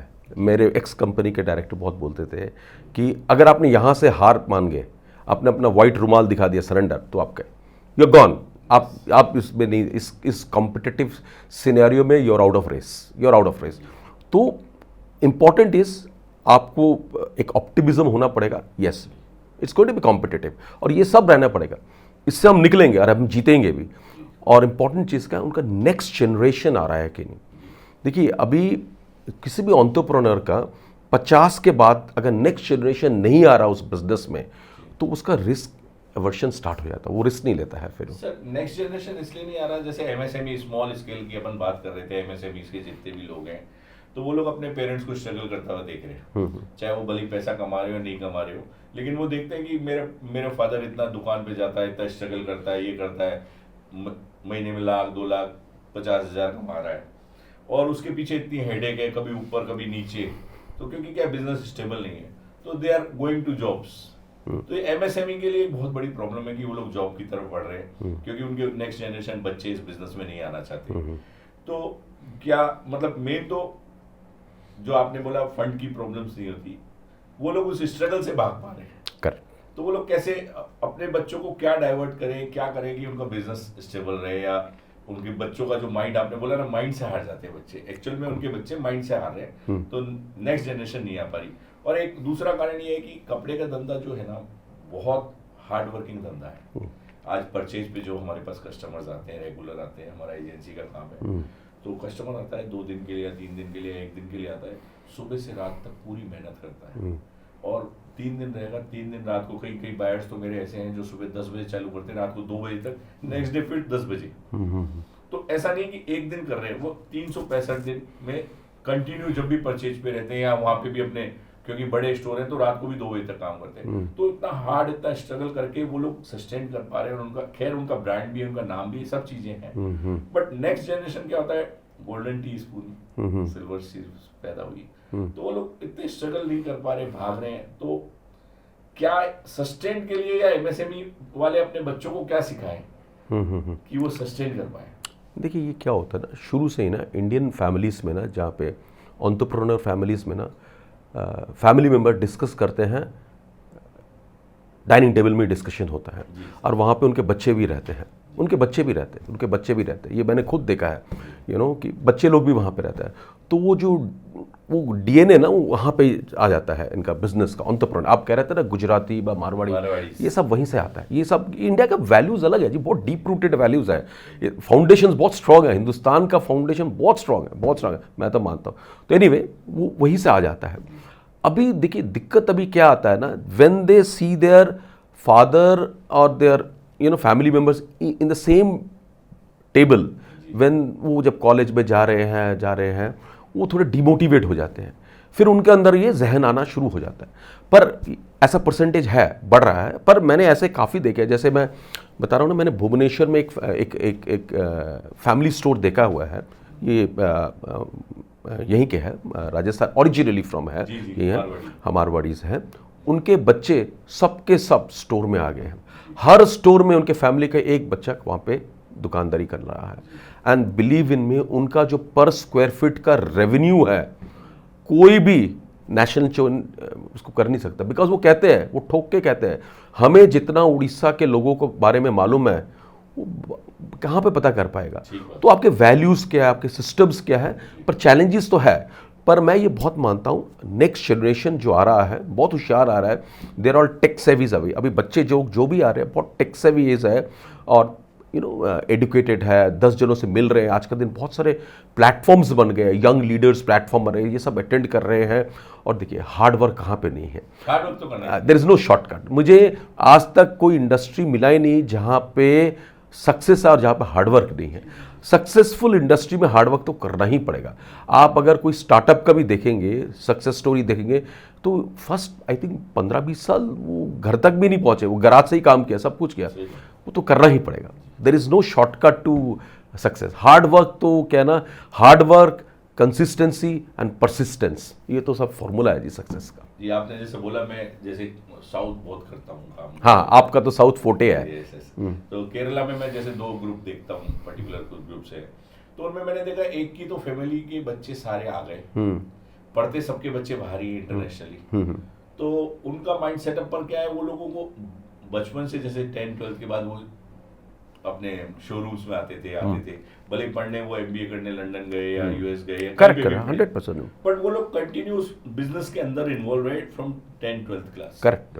तो वो जो एक पर्टिकुलर ग्रुप है, वो तो वापस उनके बच्चे सारे पढ़ के आए, 1-2 साल में एडजस्ट हो गए। पर पर्टिकुलर कुछ ग्रुप ऐसे हैं, मैंने उनको भी देखा, उन्होंने अपने बच्चों को अपने स्टोर्स में एंट्री देर से दी, आफ्टर एजुकेशन, समझो इंटरनेशनली पढ़ के आए, उसके बाद वो लोग एडजस्ट नहीं हो पाए। Correct, absolutely. क्या है, दोनों में 2 बड़े ग्रुप हैं, दोनों ही बहुत रिनाउंड ग्रुप है। उनमें मैं एक बहुत बड़ा चैलेंज देख रहा हूँ कि उनके जो बच्चे हैं वो एकदम इमीडिएट नहीं आ पा रहे। पर क्या है कि वो जो दूसरा ग्रुप है उनके बच्चे आए पर साल 2 साल में एडजस्ट हो गए वापस। करेक्ट। क्या होता है बाहर जब बच्चा पढ़ने जाता है तो वो फ्रीडम रहती है, Correct, एंजॉयमेंट रहता है, हाँ। पर उनको एक बैक ऑफ द माइंड ये था कि हमें जाके दुकान में ही बैठना है। Correct correct correct. पर दूसरे ग्रुप में क्या था कि वो स्कूल तक कॉलेज तक तो गया नहीं दुकान में, अपने बिजनेस में ठीक है, अभी पेरेंट्स के साथ डाइनिंग टेबल पे बहुत कुछ सीखा, नॉलेज अच्छी है, जीनियस है, उनकी जितनी नॉलेज मतलब उनके फार बेटर है। करेक्ट। बिजनेस के लिए भी बहुत अच्छी नॉलेज है, बट वो लोग क्या इंटरनेशनल जॉब्स में चले गए या इंटरनेशनल बिजनेस में चले गए, वो गारमेंट इंडस्ट्री से भी हटने लगे। Correct correct. तो ये जो आपने बताया प्रॉब्लम्स की, ये जब डीएनए बचपन से ही जाना ये बहुत जरूरी है, बहुत जरूरी, बहुत हर एक कम्युनिटी के लिए, हर एक बिजनेसमैन के लिए 100%। ये बहुत जरूरी। अब अपन एक बात करेंगे, जैसे आपने 35 इयर्स फैशन इंडस्ट्री में जॉब करी, करेक्ट। तो जॉब में आपने बहुत सारे अपने अंडर में आपके पास कलीग्स रहे होंगे, आपके जूनियर्स रहे होंगे, तो क्या उनको आप समझाना चाहते हैं कि जॉब में कैसे सस्टेन रहा जाए या फैशन के बारे में कैसे सोचा जाए? जैसे आजकल बहुत सारे लोग बाग आते हैं गारमेंट की जॉब में लेकिन लॉन्ग टर्म जॉब नहीं कर पाते। करेक्ट। जैसे एफएमसीजी कंपनी में लोग बाग पूरा जीवन निकाल देते हैं। करेक्ट। उनको पेंशन भी मिलता है, अच्छे ग्रुप से इंडिया में, Correct. पूरे वर्ल्ड में अच्छे ग्रुप से, इंडिया में भी वैसे अच्छे ग्रुप है जिनका जॉब बहुत लंबे समय तक चलता है और उनको रिटायरमेंट मिलता है। करेक्ट। बट गारमेंट इंडस्ट्री हमेशा से स्ट्रगल में रहती है और कहीं ना कहीं जो जॉब करता है वो सरवाइव नहीं कर पाता। अब आपने इतना बड़ा कैरियर देखा है, आपके अंडर में इतने लोग रहे, तो आपको क्या लगा कि क्या गारमेंट इंडस्ट्री का कुछ प्रॉब्लम है या कोई प्लस पॉइंट है, या कैसे मतलब उस चीज को जज करते हैं? देखिए क्या है ना कि मैं सिर्फ गारमेंट इंडस्ट्री की बात नहीं करूँगा, कोई भी इंडस्ट्री में ना, क्योंकि मैं ना बहुत सारे इंडस्ट्री के लोगों से मिलता रहता हूँ सीखने के लिए। आज भी मैं जयपुर जो आया हूँ सीखने के लिए आया हूँ, मुझे बहुत अच्छा लगता है। मैं कंज्यूमर ड्यूरेबल कंपनीज़ के जो हेड्स हैं उनसे मिलता हूँ, नॉन ड्यूरेबल हेड से मिलता हूँ, एडुकेटेड से मिलता हूँ, तो सीखने के लिए तो डिनोमिनेटर जो होता है ना वो कॉमन ही रहता है। देखिए अभी हर दिन सवेरे उठ के सुबह का काम करके फिर एक ट्रैवल, मेट्रोस में क्या होता है ना, घंटा 1.5 घंटा ट्रैवल करना, फिर ऑफिस आना, ऑफिस में अगर आप फिर आपको बॉस को सामना करना, फिर आपने जो लास्ट ईयर जो किया उससे अच्छा काम करना, फिर शाम को घर जाना, फिर वो ट्रैवल करना, फिर घर का काम, इफ़ योर फैमिली, फिर सोना, फिर नेक्स्ट, ये कंटिन्यूसली करने के लिए you require lot of inspiration होना चाहिए। सुबह जाके एक इंस्पिरेशन होना चाहिए। देखिए ये जो इंस्पिरेशन होता है ये बहुत इंपॉर्टेंट है। मैं आपको हर वक्त बताता हूँ कि मैं बहुत लकी था। I have work with some of the best leaders in the organisation. उन्होंने कभी मुझे मोटिवेशन नहीं, इंस्पिरेशन दिया है। इंस्पिरेशन यहाँ से आता है, इंस्पिरेशन दिया है। एक विजन होना चाहिए, और वो जो विजन होता है, जो लीडर्स का जो विजन होता है, वो जितने भी टीम मेंबर्स के अंदर आना चाहिए। ये आर्टिफिशियल नहीं होना चाहिए, ये कोई सिंथेटिक नहीं होना चाहिए, ये एकदम प्योर होना चाहिए, प्योर सच्चाई होना चाहिए कि ये विजन है हमारा। जैसे मैं कहता हूँ जो दवाई कंपनी है उनका विजन क्या है कि लोगों को ठीक करे, लोगों को खुशहाली देखे, समथिंग लाइक दैट। एक बहुत अच्छा एक विजन होना चाहिए, और फिर विजन में एक्शनेबल पॉइंट्स होना चाहिए, और फिर टीम मेंबर कहाँ पे फिट करते हैं। तो क्या हो जाता है हमारे इंडस्ट्री में, सबसे बड़ा प्रॉब्लम क्या है ना, हम लोग हमारे इंडस्ट्री में सब जगह हम लोग मोटिवेट बहुत करते हैं थ्रू कैरेट्स एंड स्टिक्स। मैं कहता हूँ डंडा दो, पनिशमेंट दो, काम करने लग जाएगा, नहीं तो उसको इंसेंटिव दे दो काम। देखिए कैरेट्स एंड स्टिक्स ना कुछ दिन तक चलता है, फिर वो ठंडा, वो चाबी की तरह होता है, फिर ठंडा हो गया, फिर बस फिर कैरेट्स एंड स्टिक्स में कोई ऐसा नहीं होता है। आज तक मैंने जहाँ जहाँ नौकरी किया है, मुझे motivate, I was always self motivated, inspiration, और वो इंस्पिरेशन मेरे जो ऊपर लीडर ने हैं वो दिया है। और मैंने भी, आपने भी मेरे साथ किया, मैंने भी हर वक्त I have tried to inspire my people कि ये अपना विजन है, इसको करने से ये है, इसको करने से ऐसे सैलरी वैलरी इंसेंटिव्स नहीं है, हम लोग, हमारा ज़िंदगी ऐसे होने वाला है, हमारा फैमिलीज ऐसे हो सकता है, हम लोग वेकेशन जाएंगे, ये करेंगे, हमारा मार्केट में एक इज्जत होगा, हमारा तो दैट इंस्पिरेशन लूज करने लग जाते हैं। तो ये एक क्रिटिकल फैक्टर है सबके लिए।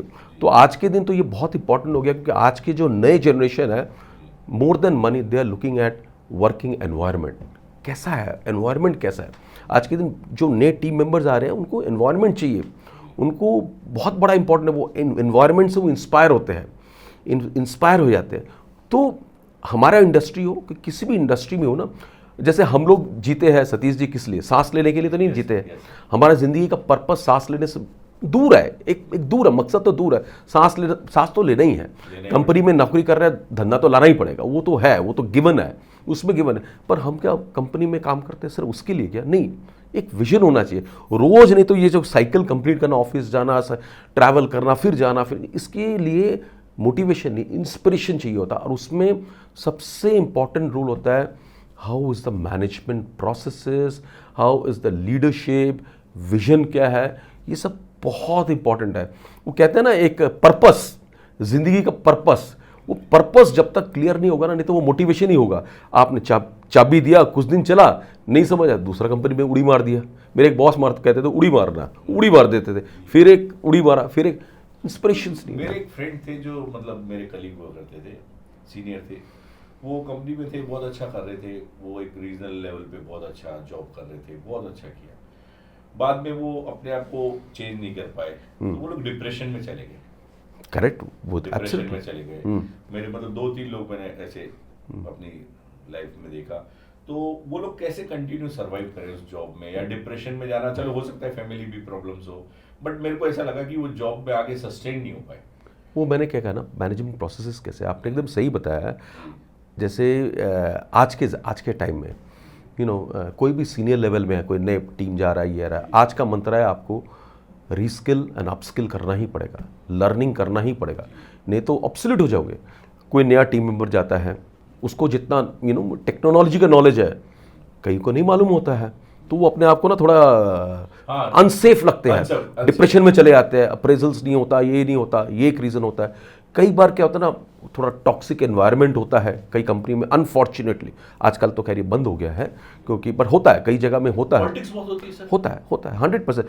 कई कंपनी में रिस्पेक्ट्स नहीं देते इंडिविजुअल्स को, गलत है ये। देखिए जहाँ पे ये सब होता है ना, मैं आपको बताता हूँ, आज कंपनी में 2-3 चीज़ बहुत इंपॉर्टेंट है सक्सेस के लिए मेरे ख्याल से।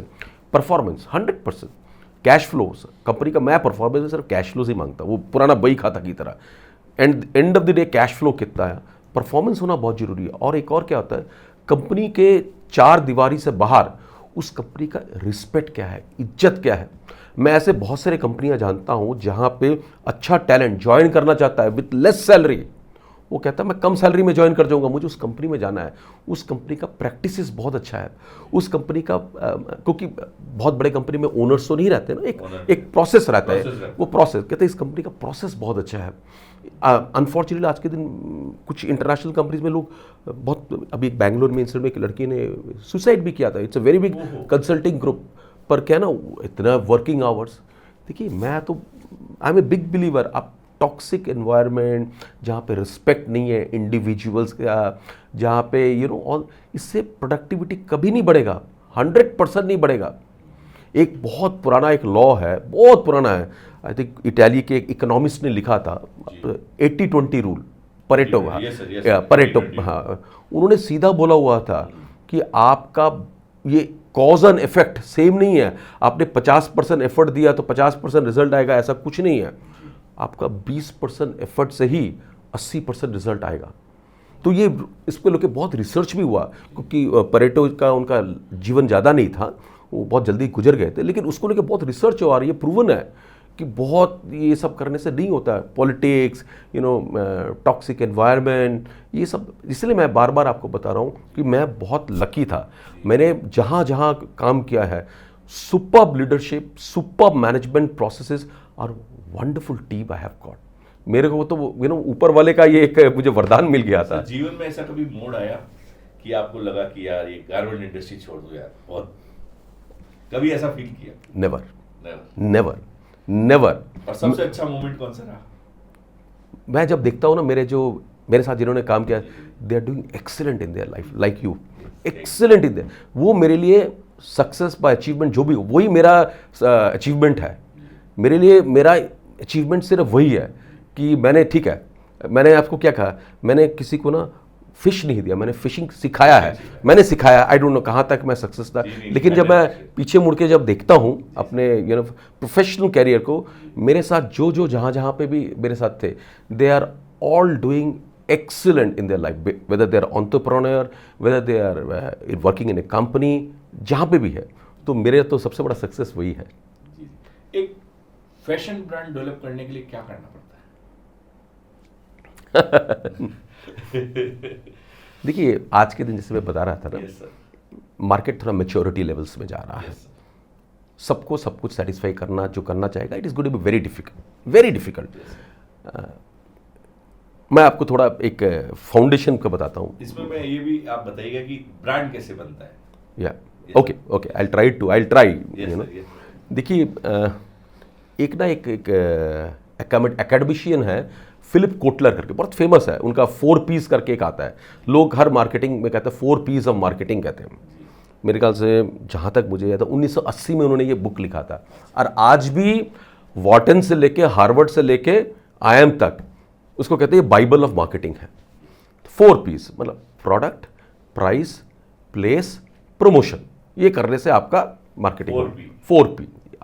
आप अच्छा प्रोडक्ट दीजिए, उसको अच्छा प्राइसिंग कीजिए, हाँ, उसको अच्छा जगह प्रमोशन कीजिए और अच्छा प्लेसमेंट कीजिए, ये प्रोडक्ट्स विल मूव। ये टेंजिबल प्रोडक्ट्स का है, फिर एक सर्विस प्रोडक्ट्स का और भी 2-3 बताया था, मुझे याद नहीं है। लेकिन देखिए, वो 1980 में लिखा था, कितना स्ट्रॉन्ग फाउंडेशन है। लेकिन लोग उसी को फॉलो काफ़ी लोग करते हैं, पर उससे पहले उन्होंने एक और चीज़ कहा था कि ये करने से पहले STP करो, सेगमेंट, टारगेट, पोजीशनिंग। अभी मार्केट ना मैच्योरिटी लेवल्स में है, वो 1980 में लिखा था।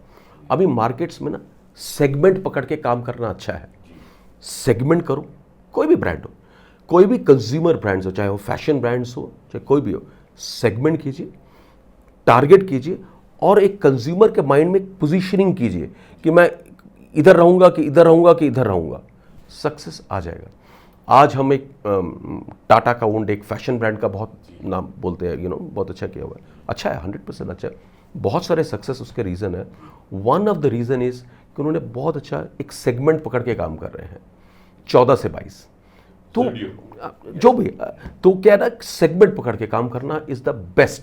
आज आईफोन जो है आईफोन है, लोग क्यों खरीद रहे हैं? इट इज़ नॉट कि उससे अच्छा प्रोडक्ट, उससे अच्छा फीचर्स चाइना के बहुत सारे है, उससे मच बेटर है।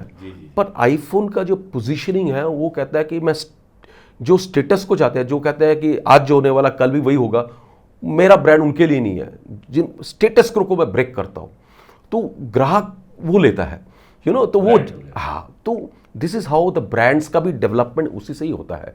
आप सेगमेंट पकड़िए। आपने फैशन ब्रांड बताया, सेगमेंट सबको कुछ नहीं। अभी कलकत्ते में एक ब्रांड है जो एथनिक वेयर में नंबर 1 है, कैलकाटा बेस्ड है। They are the category leaders, उनका जेनरिक हो गया उनका नाम से, तो बहुत अच्छा काम किया। वो एक सेगमेंट पकड़े हैं कि मुझे इस सेगमेंट में काम करना है, एक पोजीशनिंग किया है, सक्सेस आ रहा है। आप सोचिए, अगर वो उनको अगर एथनिक से अगर उनको कोई फॉर्मल उसी ब्रांड के नाम से कर देगा तो क्या होगा? फॉर्मल भी नहीं चलेगा, ये ब्रांड भी डाइल्यूट होगा, ये ब्रांड भी डाइल्यूट हो गया। उन्होंने वुमेन्स एथनिक भी हाँ, पर वो अलग नाम से दिया, अलग नाम दिया। देन अगर आपको करना है तो फिर अलग नाम दीजिए। जैसे मैंने आपको थोड़ी देर पहले एक एग्जांपल दिया, शंकर नेत्रालय क्या, अभी this is owned by I think Aditya Birla. उन्होंने भी एक सेगमेंट पकड़ा, आई का पकड़ा है, मास्टरी किया है, that has become brand name, it has become a brand name. तो हर वक्त अभी मार्केट थोड़ा मैच्योरिटी लेवल्स में जा रहा है, और इंडिया का सबसे बड़ा एडवांटेज क्या है ना, आबादी, पॉपुलेशन, यंग कस्टमर्स है। आई थिंक 27% 27 ना कितना 60 ऐसे कुछ आई don't know the exact figure. Young population बहुत ज़्यादा है, यंग सोच है, सब कुछ यंग सोच है। और जो 50 वाले भी है वो भी यंग दिखना चाहते हैं। इतने सारे जिम्स आ रहे हैं, इतने सारे सलाद बार्स आ रहे हैं, जो सलाद ये सब, लोग हेल्थ कॉन्शियस हो रहे हैं। India is a wonderful market, बहुत बड़ा मार्केट है। सेगमेंट पकड़ के काम करना इज़ द बेस्ट, और एक टारगेट पोजीशन ब्रांड बनता है। जैसे अभी आपके पास, अभी आपकी टीम में जैसे अभी नए जेनजी आ रहे हैं, जेनजी, तो उनकी सोच में और आपके जो टाइम की सोच में क्या डिफरेंस है? जेनजीज क्या जॉब में एकदम स्टेबल रहते हैं, या एकदम जैसा उनका परचेज पावर रहता है, आज रोज चेंज करना जॉब, ऐसा एक्चुअल में है, या उनको क्या जेनजीस को क्या सोचना चाहिए, आज यंग जनरेशन को फैशन इंडस्ट्री में आने के लिए क्या क्या सोचना चाहिए, क्या जॉब में पर्टिकुलर क्या माइंड सेटअप रखना चाहिए? देखिए, ये जो नई पीढ़ी के बच्चे लोग आ रहे हैं हिंदुस्तान में, ये बहुत टेक सेवी है, बहुत टेक सेवी है। मेरे ख्याल से पूरे वर्ल्ड में इतने बच्चे लोग टेक सेवी नहीं है जितना हिंदुस्तान के लोग हैं, बहुत टेक सेवी है। चाहे वो आप एकदम झुंझुनू गांव का पकड़ लीजिए व बम्बई शहर का पकड़ लीजिए, दे आर ऑल टेक सेवी, सबका भी प्लेटफॉर्म्स वही है। तो ये बच्चे लोग जब आते हैं किसी भी ऑफिस में, मैंने आपको एक चीज़ बताया ना, ऑफिस का एनवायरनमेंट कैसा है, ऑफिस का लेआउट्स कैसा है, ऑफिस के लेआउट्स भी बहुत इंपॉर्टेंट रख रहा है आज के दिन। बहुत ज़्यादा वो कहते हैं ना, पहले हम पिन स्ट्राइप शर्ट पहन के लोग जाते थे, अभी आप देखिए ना फेसबुक का जो सीईओ मार्क जुकरबर्ग, वो हुडी पहन के सबको एड्रेस करता है। अभी लोग प्रोडक्टिविटी भी चाहते हैं ना, तो आज के दिन के जो बच्चे हैं उनको आप उस एनवायरनमेंट में डालिए, उस एनवायरनमेंट डालिए, वो भी अच्छे हैं। उनके पास जो, मैं तो खुद बताता हूँ, आज के दिन बच्चों के पास जो नॉलेज है, प्रॉब्लम मेरे पास उतना नॉलेज नहीं था। आज के दिन उनके पास है, बिकॉज दुनिया उनके मुट्ठी में है, इंफॉर्मेशन उनके मुट्ठी में है, सोशल मीडिया पूरा वर्ल्ड दे आर, सब कुछ कर रहे हैं जी, सब कुछ वर्ल्ड उनके हाथ में। तो उनके स्ट्रेंथ को आगे बढ़ाना है। पर यस, जो डीप रूटेड इंडियन वैल्यूज़ है, जैसे मैंने आपको पहले भी बताया, मैं बहुत मानता हूँ इंडियन वैल्यूज़ को, बहुत मानता हूँ, it's a fantastic way. Indian values को उनको इम्बाइब करना है। देखिए, मैं कलकत्ते से आ रहा हूँ, कलकत्ते में मारवाड़ी भाई लोग बहुत है। मुझे बेस्ट क्या लगता है ना, एक मिश्रण है। मेरे जो कंपनी के प्रोमोटर्स हैं, उनके लड़के सीए है, चार्टर्ड अकाउंटेंट है, वो मॉडर्न वर्ल्ड में भी जाते हैं, plus deep rooted Indian values में भी जाते हैं। तो ये दोनों का मिश्रण ना इंडियन एंटरप्रेन्योर को आगे लेके जाएगा। आज भी हमारे यहाँ पे दिवाली में मेरे ख्याल से इंडियन सब जगह में पूजा होता है, सब कुछ होता है। तो ये सब क्या ना इंडियन वैल्यूज़ है, इंडियन वैल्यूज़ को लेके जाइए। और यस, मॉडर्न जो टेक्नोलॉजी है, जो मॉडर्न वे ऑफ मॉडल्स है, बिजनेस मॉडल्स भी है, उनको अडेप्ट कीजिए। माइंडसेट अगर रखेंगे कि ये ऐसा नहीं हो सकता, फिर आपका जेनजी के साथ आपका क्लैश होगा, दोनों में से एक निकलेगा, दोनों के लिए खराब है। तो अडेप्ट टू द कंडीशंस, और जेनजी को उनको भी एनवायरनमेंट दीजिए, सब कुछ दीजिए, तो थिंग्स विल मूव। जैसे अभी आप जिस कंपनी में जेड में, तो ये वैल्यू जोन प्रोडक्ट्स बनाती है या वैल्यू जोन, आपकी कंपनी कुछ वैल्यू जोन भी कर रही है? नहीं, मैं आपको बता देता हूँ। देखिए, मैं जेड में हूँ। जेड हमारा क्या ना, एक स्मार्ट प्रोडक्ट है। मैं इसको प्राइस की बात नहीं कहूँगा, स्मार्ट प्रोडक्ट है। ये है, हम लोग 100% कॉटन में फॉर्मल एंड सेमी फॉर्मल्स बनाते हैं। हमने एक सेगमेंट पकड़ा 100% कॉटन। हाँ, हम कोई सिंथेटिक में नहीं बनाते हैं। कुछ पहले बनाते थे, पर we have taken a stance कि हम लोग अभी 100% कॉटन में, मतलब वेरी रेलिवेंट डिज़ाइन, आज का डिज़ाइंस जो होता है, कंफर्ट फैब्रिक्स होता है, एंड हमारे शोरूम्स हैं, हमारे वेनिला ब्रांड शोरूम्स हैं। एमबीओस में भी देते हैं? एमबीओस में भी देते हैं। हमारे 45 एलएफआर, रीजनल एलएफआर्स को भी देते हैं हम लोग, हम एमबीओस को भी देते हैं। अभी हम ईस्ट में एक्सपैंड कर रहे हैं। ईस्ट में है जो स्टेट्स हम कर रहे हैं, Bengal, Orissa, Bihar, Jharkhand, Assam, north east and eastern and central UP को हम कर रहे हैं।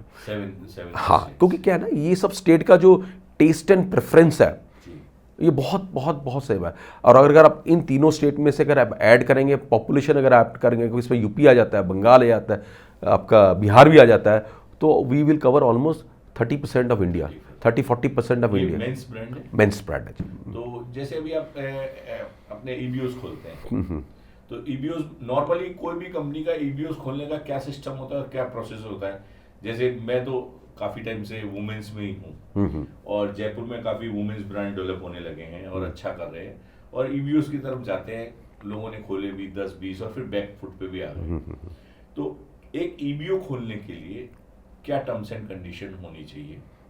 देखिए, ईबीओ खोलने के लिए फर्स्ट तो मैं ये कहता हूँ, 1-2 ईबीओ खोल के कुछ नहीं होने वाला है, वो स्केल ही नहीं आएगा, और एक ढांचा क्रिएट करना पड़ता है। विदाउट ढांचे, क्योंकि ईबीओ 2-3 मॉडल्स में होते हैं। आप 2 मॉडल की बात करते हैं, आप एक फ्रेंचाइजी को ले आते हो, कोई भी मॉडल हो, कोफो, फोको, फोफो, जो भी हो, उसका पैसा लगता है। Sir, what is cocoa? Company own, company operated. जहाँ कोको है और कोफो है कंपनी ओन फ्रेंचाइजी। मैं आपको इजी उसमें बता देता हूँ। कंपनी ओन, कंपनी ऑपरेटेड का मतलब है कंपनी ने किराए में दुकान लिया, कंपनी ने इंटीरियर किया, कंपनी का ही स्टॉक है, कंपनी का ही टीम है, कंपनी पूरा चला रहा है, दैट इज कोको स्टोर। और एक और मॉडल आ रहा है, उसमें पैसा सब कंपनी लगा दी, all company, everything is company. Okay. और एक होता है कोफो स्टोर होता है, वो कंपनी ओन फ्रेंचाइजी ऑपरेटेड होता है। वो मॉडल नॉर्मली क्या होता है, कंपनी दुकान को किराए में लेते हैं, उसका डिपॉजिट वगैरह सब दे देते हैं, franchisee runs the store. Franchisee एक डिपॉजिट देता है, डिपेंडिंग ऑन द कंपनी क्या है फॉर्मूला देता है, और then he runs the store. उसमें फ्रेंचाइजी का इंटीरियर में इन्वेस्टमेंट रहता है, प्लस ऑपरेशन कॉस्ट उसका रहता है। तो उसमें फिर उसका भी उसमें स्टाफ उसका रहता है फ्रेंचाइजी, तो उसमें भी लागत उसका लग जाता है। और एक होता है फोको, होता है फ्रेंचाइजी ओन कंपनी ऑपरेट। ये अभी होटल इंडस्ट्रीज बहुत कर रहे हैं, जहाँ पे फ्रेंचाइजी प्रॉपर्टी को डेवलप करके एज पर कंपनी को दे देता है, कंपनी रन दैट इज फोको तो स्टोर। उसमें क्या मार्जिन शेयर होता है या रेंट देती है कंपनी? फोको में वेरियस मॉडल्स होता है जी, मार्जिन होता है, नॉर्मली रेवेन्यू शेयरिंग में होता है कि सेल का 5% 10% ये होता है, depending on the company. To company. हाँ जी। और एक और होता है FOFO, purely franchise own franchise operated. वो फ्रेंचाइजी का ही जगह होता है, फ्रेंचाइजी सब कुछ करता है, तो franchisee buys the stock, franchisee runs the store. तो दैट इज तो वेरियस मॉडल्स होता है। तो प्राइमरीली 2 मॉडल हैं, एक में कंपनी ओन कंपनी का पूरा लागत लगा रहता है, और एक होता है जिसमें कंपनी का रहता है और फ्रेंचाइजी का भी इन्वेस्टमेंट रहता है। देखिए अभी जब आप फ्रेंचाइजी को किसी को भी आप लगा लेके आते हो, तो धर्माधर्मी उसको तो 15% बिजनेस में चाहिए ROI, नहीं तो वो क्यों करेगा। 15% आई थिंक 15 इफ नॉट 15 12% तो चाहिए ना। 12% मेरे ख्याल से बिजनेस में आप लोग मानते हो। अभी देखिए उसके लिए क्या होना पड़ेगा, पूरा एफिशिएंसी लाना पड़ेगा। तो to open a vanilla brand store, मैं 500 600 700 स्क्वायर फीट के लिए बता रहा हूँ, आपका ढांचा होना चाहिए, पूरा तो एक ढांचा होना चाहिए इसमें सप्लाई चेन ये सब करने के लिए।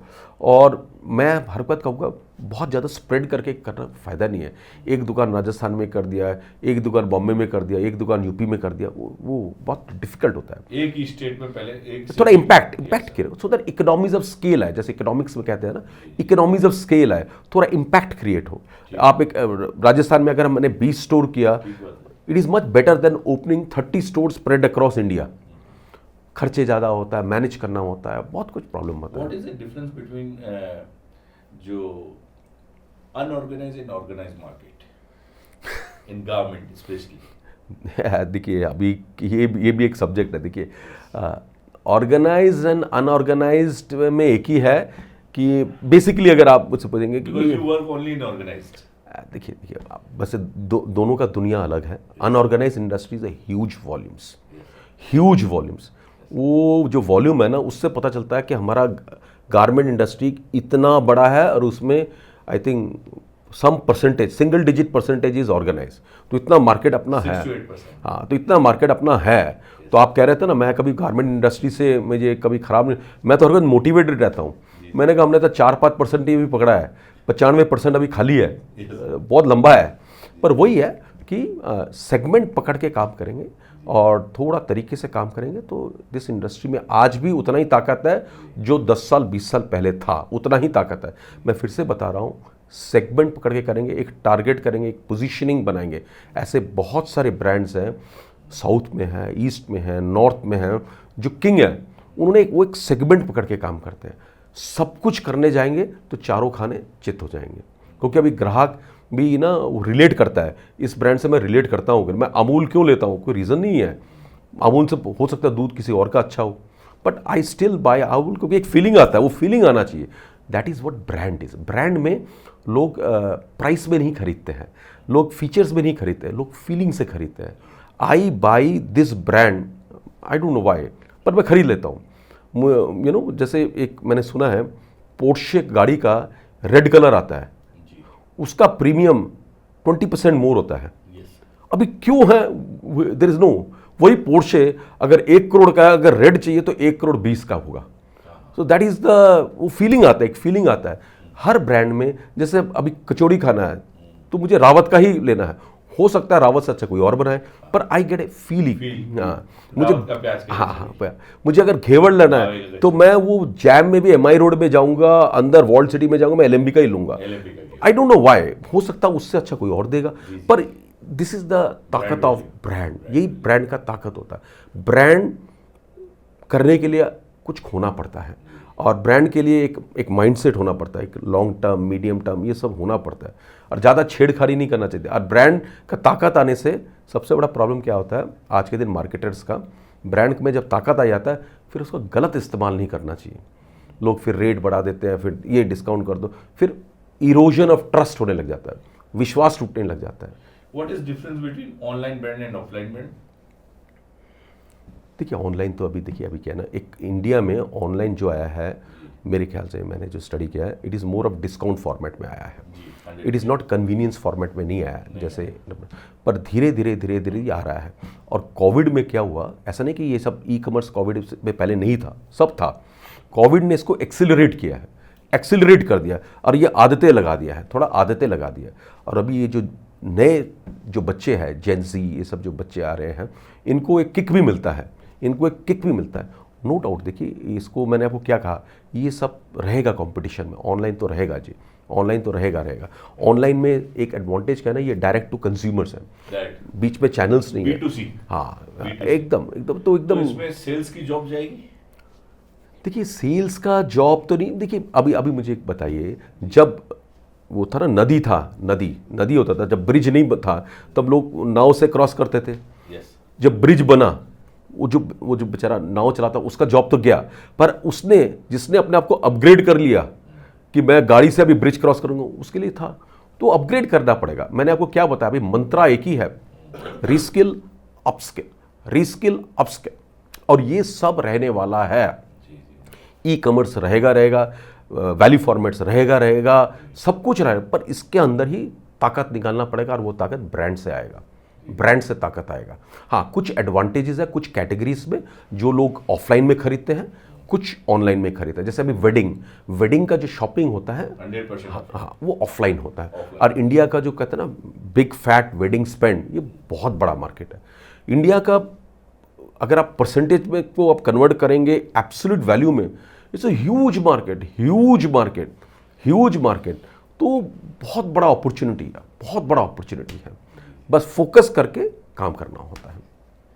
अभी जो अमेरिका ने टैरिफ लगाया है 50% गारमेंट्स पे, एक्सपोर्ट्स पे लगाया है, तो उससे इंडियन एक्सपोर्टर्स को या इंडियन ब्रांड्स को एक कोई बड़ा झटका लगा है या फायदा हुआ है कि इंटरनेशनल ब्रांड्स अभी जयपुर इंडिया में कमाएंगे? तो आप किस नज़रिए से देखते हैं इस चीज़ को? देखिए ये जो हुआ ये तो बहुत ही ख़राब हुआ है, इसमें कोई दो राय नहीं है। मेरा तो ये मानना है कि it is a part of the Jio politics. ये जियो पॉलिटिक्स अभी चल रहा है, कोविड के बाद से सब अपना अपना एक कार्टेल बना रहे हैं, ये जियो पॉलिटिक्स हो रहा है और कुछ भी नहीं है। पर हमारे हिंदुस्तान का सबसे बड़ा अच्छा कहना, जब हमारा कॉन्स्टिट्यूशन लिखा गया था, हमारे कॉन्स्टिट्यूशन में बहुत अच्छा एक फॉरेन पॉलिसीज़ के बारे में भी लिखा था, हम किसी के जंग में नहीं रहेंगे, हमारा सॉवरेन नेशंस है, हमें हमारे जो भी फॉरेन पॉलिसीज़ जो भी बनेगा वो हमारे देश के लोगों के हित के लिए बनेगा। तो आज भी उसी में अमल है। हमारा जो कॉन्स्टिट्यूशन इतना स्ट्रॉन्ग है और उस समय जो फॉरेन पॉलिसी सब बनाए थे इतना स्ट्रॉन्ग है, तो आज भी हम उसी में ही अमल है। देखिए ये part of the Jio politics है। देखिए नहीं तो अगर नहीं होता, हमसे ज़्यादा क्रूड ऑयल रशिया से इंपोर्ट करता है चाइना, तो हमारे ऊपर को 50% का लगाया गया टैरिफ, ठीक है ना। तो it's a part of the Jio politics. अभी इसमें देखिए इफेक्ट तो होगा, क्योंकि हिंदुस्तान का अगर आप जीडीपी देखेंगे, जीडीपी का मेरे ख्याल से 2% is the exports to the US, उसमें से 0.5 मेरे ख्याल से जो फार्मा सेमीकंडक्टर्स, उसमें अभी टैरिफ्स नहीं लगेगा, वो लग जाएगा, वो 5-6 महीने में उसमें भी लगेगा, तो लगभग 1.5% का करीब में हमारा इफेक्ट होगा। पर ये अगर आप एब्सोल्यूट वैल्यू में कन्वर्ट करेंगे, इट्स ए बिग नंबर इसमें। देखिए अभी ये टैरिफ तो लगा है, अभी अपने को इसमें बहुत सोच समझ के बातचीत भी करना पड़ेगा, अपने को रिटेलिएटरी मेजर्स भी ठीक से लेना पड़ेगा। अपने को कहते हैं ना, वी शुड नॉट प्ले, अपने को वो कहते हैं स्टैंड्स के लिए, ताली मारने के लिए नहीं, कोई अननेसेसरी प्रोवोकेटिव स्टेटमेंट्स भी नहीं देना। सबसे अच्छी बात हिंदुस्तान का क्या है ना, हिंदुस्तान में बेस्ट ऑफ इकोनॉमिस्ट भरे हुए हैं। हिंदुस्तान के 2 नोबेल प्राइज विनर्स, एक है डॉक्टर अमर्त्य सेन, फिर डॉक्टर अभिजीत बनर्जी, ये इकोनॉमिस्ट है। प्लस हमारे भूतपूर्व प्रधानमंत्री डॉक्टर मनमोहन सिंह, ये भी इकोनॉमिस्ट थे। तो इंडिया में इकोनॉमिस्ट बेस्ट इंडिया में है।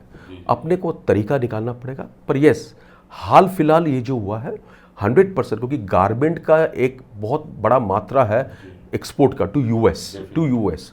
आई नो लॉट ऑफ कंपनीज जो गारमेंट एक्सपोर्ट में करते हैं। देखिए, अभी इसको मिटिगेट करने के लिए दो तरीका है।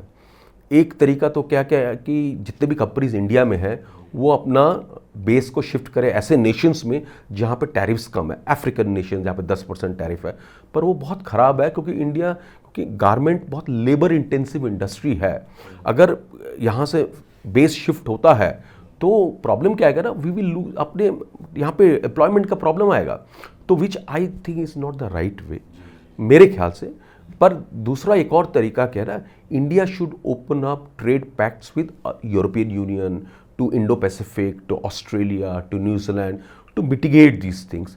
पर जैसे मैंने आपको कहा कि हुआ तो ख़राब है, पर इंडिया में इकोनॉमिक्स इतने अच्छे अच्छे भरे हुए हैं, 100% हम इसका तरीका निकाल देंगे। And it is nothing, it is part of the Jio politics और कुछ भी नहीं है। पर अभी जो हुआ है अच्छा नहीं हुआ है, 100% अच्छा नहीं हुआ है। जैसा फैशन जो बनाती हैं, जो डिजाइनर्स हैं, वो मोस्टली वुमेन्स है, और सेल में, गारमेंट सेल में क्या वुमेन्स भी हैं? हाँ, जॉब्स में 100%। मैं आपको एक उदाहरण देता हूँ, आपको शायद याद होगा, हमारे एक्स कंपनी केजी डेनिम में देयर वाज अ गर्ल, वो and now this girl is heading an international brand now in one state. तो ऐसा कोई नहीं है, मैं तो बहुत विश्वास करता हूँ कि गर्ल्स और मेन में ऐसा कुछ नहीं है। In fact there are lot of spaces जहाँ पे women are doing better than men. हाँ, पर देर इज़ नो जेंडर। हमारा कंट्री अभी क्या हो गया ना, जेंडर इनइक्वालिटी में चला गया, और ऐसा अभी हो रहा है बहुत जगह। मैंने खुद देख रहा हूँ, आई हैव बीन ट्रैवलिंग, मैं ट्रेन में देखता हूँ, मैं फ्लाइट्स में देखता हूँ, मोटर्स में, women are coming. Environment problems होती है सर वुमेन्स को, जैसे सेल्स पर्टिकुलर, जैसे एक जॉब हो गई, जैसे पुलिस में एक जॉब होता है, हार्ड ड्यूटी रहती है, सेल्स भी एक हार्ड ड्यूटी जॉब है। तो जैसे फैशन डिजाइनिंग में तो सारी वुमेन्स का होल्ड है और वो अच्छा भी करती है, डिजाइनिंग अच्छा करती है। तो सेल्स में आने के लिए उनको, आपके अंडर में गर्ल्स रही होंगी 100% सेल्स की, तो उनको क्या डिफिकल्टी फील होती है, या किस वजह से बहुत ज़्यादा लड़कियां सेल्स में नहीं है? करेक्ट। देखिए, ये प्रॉब्लम ज़्यादा आता है टीयर 2 टीयर 3 में। कभी कभी ना एकोमोडेशन का प्रॉब्लम आता है, पर अभी ये धीरे धीरे कम हो रहा है। पर यस, टीयर 2 टीयर 3 टाउन्स में थोड़ा ये इश्यूज रहता है, रहने का रहता है। पर अभी ये सब खत्म हो रखा है। इंडिया का टीयर 2 और टीयर 1 में अभी और कोई डिफरेंस नहीं रहा, बराबर ही हो गया। अभी टीयर 3 भी टीयर 2 के साथ कॉम्पीट कर रहा है। पर यस, थोड़ा बहुत ये सब रहता है। पर हमारे हिंदुस्तान के औरतें, गर्ल्स, सैल्यूट टू देम, इनके पास इतना वो है ना, माइंड इतना स्ट्रांग है, तो दे आउट परफॉर्म। मैंने खुद देखा, वो आउट परफॉर्म करते हैं। ऐसा कोई प्रॉब्लम नहीं है अभी। और इनफैक्ट बहुत से कंपनीज तो they are all gender in, उस पर कोई वही नहीं करते हैं कि जेंडर को लेके कोई बात ही नहीं करते हैं, कोई बात नहीं करते हैं। सर एक बात बताइए, जैसे अभी ये 50% टैरिफ लगा है, तो इसमें मोस्टली क्या है, जो गारमेंट इंडस्ट्री प्योर कॉटन जो बनाती है वो यूएस में सप्लाई करती थी। जैसे इंडस्ट्री हो गई, तिरपुर हो गई, चाहे अपने अदर जो भी स्टेट जो इंडिया की पर्टिकुलर रीजन से जो एक्सपोर्ट करता था यूएस, तो उसमें काफ़ी सारी इंडस्ट्री शट डाउन हो जाएंगी, या यूएस को भी इसमें प्रॉब्लम आएगी, या फ्यूचर में मतलब जो यहाँ की मैन्युफैक्चर है वो स्ट्रगल में आ गए, तो उनको कैसे अपने आप को रिवाइव करें? या देखिए, मैं एक चीज़ तो बताना चाहता हूँ, बाहर के कंट्री में क्या होगा at this moment I am not interested. US में क्या इम्पैक्ट आएगा, मेरे को अपने कंट्री का ज़्यादा फिक्र हो गया है अभी। देखिए, ये बहुत इमीडिएट हुआ है, it's a very immediate thing हुआ है कि ना, प्रोडक्शन में लाइन सब सेटअप है, सब कुछ है, ये हाँ सब आपको तो पता, मैन्युफैक्चरिंग में सब कुछ है, ये बहुत इमीडिएट हुआ है।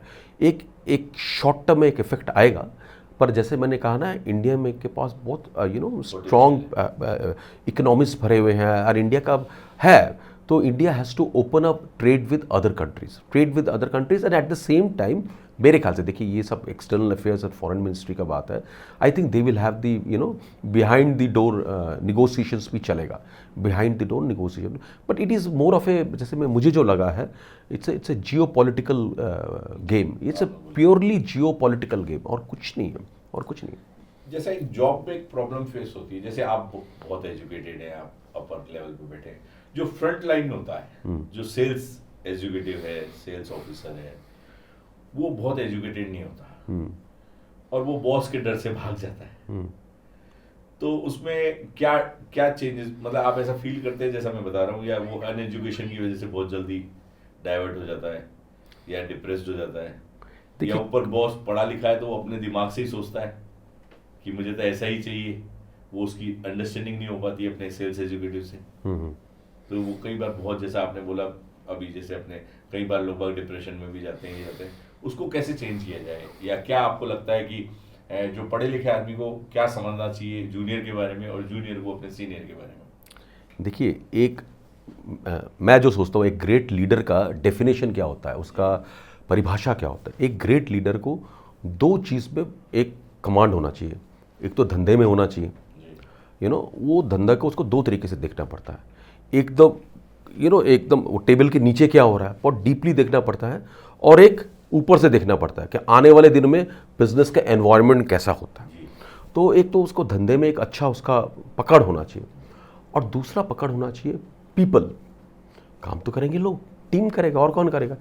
टीम में भी उनको दो तरीके का होना चाहिए। एक तो क्या ना, जो क्लोज टीम मेंबर्स हैं उनके साथ कैसा इनका इंटरेक्शन है, कैसा वो इंस्पायर करते हैं, और एक थोड़ा ऊपर लेवल से भी देखना पड़ेगा, दोनों लेवल से देखना पड़ता है। देखिए, मैं धंधे की बात नहीं करूँगा, it is given. Main challenge क्या होता है ना, एक अच्छे लीडर को मैं मानता हूँ पीपल मैनेजमेंट, वो सबसे क्रिटिकल है। जो सॉफ्ट स्किल है, देखिए कुछ स्किल होता है ना जो आप समझाने से समझ आता है। अभी ये जो सॉफ्ट स्किल होता है, अभी मैंने आपको क्या बताया ना, कंपनीज में सबसे बड़ा आता है उसका ढांचा कैसा है, उसका मैनेजमेंट प्रोसेसेस कैसा है। अभी जो लड़का, जो मैं बार बार बताता हूँ, मैंने ऐसे कंपनीज में काम किया था, मैंने भी बहुत जूनियर लेवल से स्टार्ट किया था, पर आप विश्वास करेंगे हर 6 महीने में अपना ट्रेनिंग होता था। कोई बाहर से आता था, ट्रेनिंग आता था, कोई अपने को कंपनी के अंदर से आता था, मैंडेटरी था, और वो ट्रेनिंग अटेंड करना मैंडेटरी था। नहीं तो अगर आप ट्रेनिंग अटेंड नहीं करते हो तो आपका अप्रेजल इफेक्ट होता था। तो अपग्रेड करते थे, क्योंकि क्या ना, आप जितने भी बड़े कंपनीज देखोगे, चाहे वो कंज्यूमर कंपनीज जिसका टर्नओवर इज 1000-2000 करोड़, सब नीचे लेवल से गए हैं, ट्रेन होते होते गया। ये बहुत इंपॉर्टेंट था, वो लीडर का विजन कैसा होता है। लीडर उसके अंडर का जो लीडर है, जैसे मैंने आपको क्या बताया कि अगर कोई लीडर एक जूनियर लेवल लड़के को, वो ट्रेनी हिसाब से आता है, उसका जो बॉस है, सपोज एएसएम है, वो उसको इंसल्ट करता है, उसको नॉन डिग्निफाइड बात करता है, तो उस बच्चे की कोई गलती नहीं है, उसके बॉस का गलती है। एएसएम, उस बॉस का भी गलती नहीं है, उसने जो सीखा उसके बॉस का गलती है। यस, 100%। मैं तो हर वक्त किसी को बोलता हूँ, अगर इसको बच्चे को नहीं मालूम, इसकी कोई गलती नहीं है, इसके ऊपर ने इसको सिखाया नहीं है, तो वो क्या करेगा जी। तो क्या होता है, तो हाउ द ये सोशल इंजन कैसा काम करता है, क्योंकि आज के दिन बिजनेस में सबसे इंपॉर्टेंट क्या हो गया है, to get the right customer, to retain the right customer, and to get more right customers. और ये करेगा कौन, to get the right team member employ, retain the right employ, and get more right employees.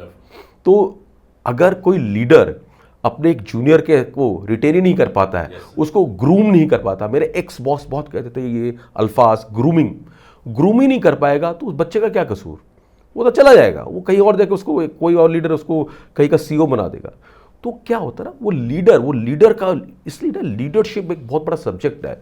Leadership ये पैदा होने से आदमी का नहीं आता, इसको प्रैक्टिस करना पड़ता है, सीखना पड़ता है। आज देखिए, आज हिंदुस्तान इतना बड़ा नेशन क्यों बना, क्योंकि हमारे जितने भी लीडर थे, प्रधानमंत्री जो भी थे, हाँ, मैं कोई पॉलिटिकल बात नहीं, सब ग्रेट लीडर थे।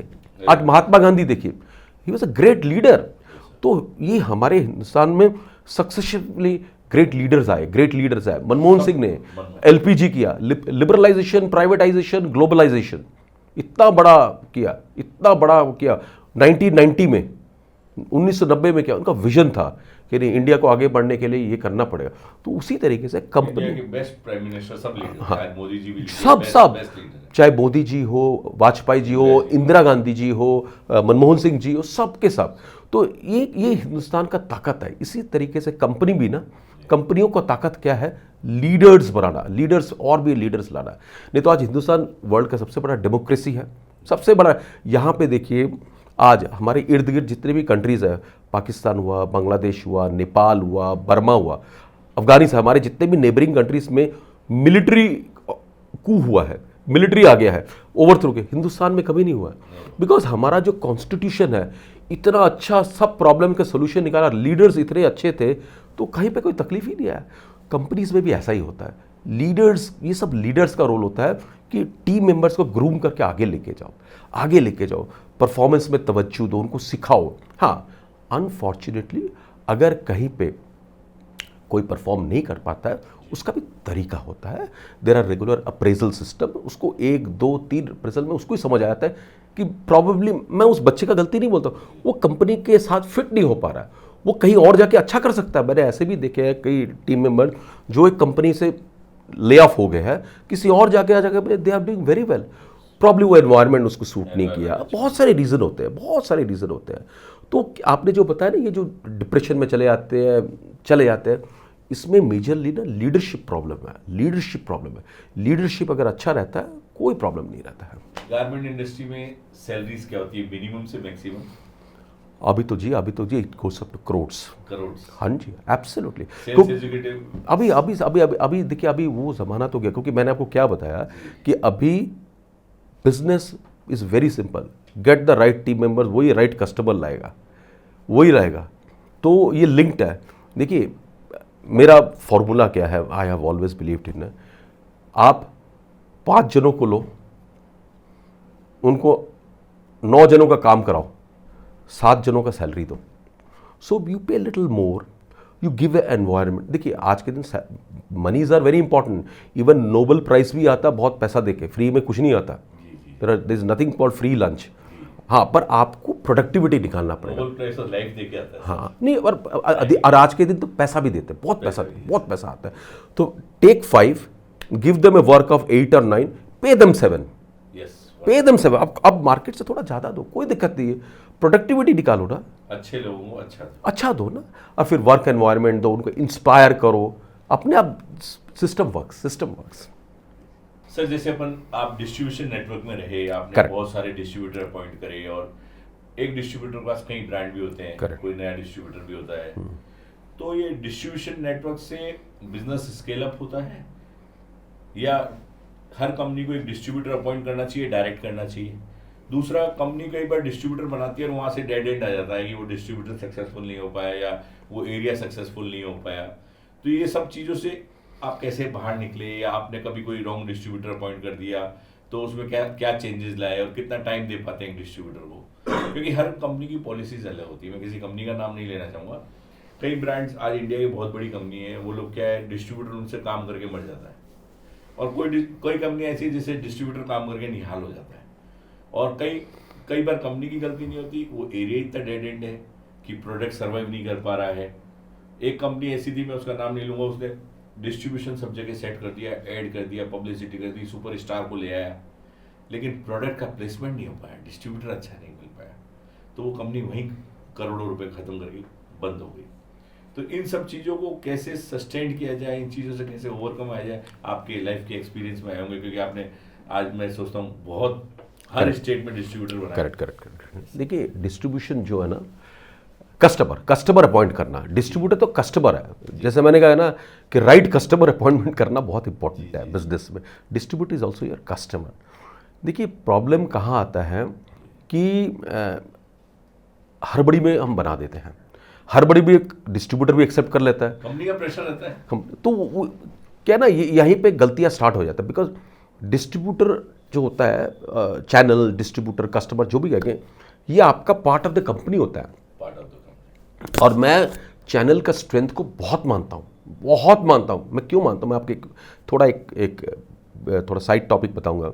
मैंने ऐसे बहुत सारे ब्रांड्स देखे हैं जो ये स्टेट में बहुत अच्छा कर रहा है, बगल वाले स्टेट में अच्छा नहीं कर रहा है।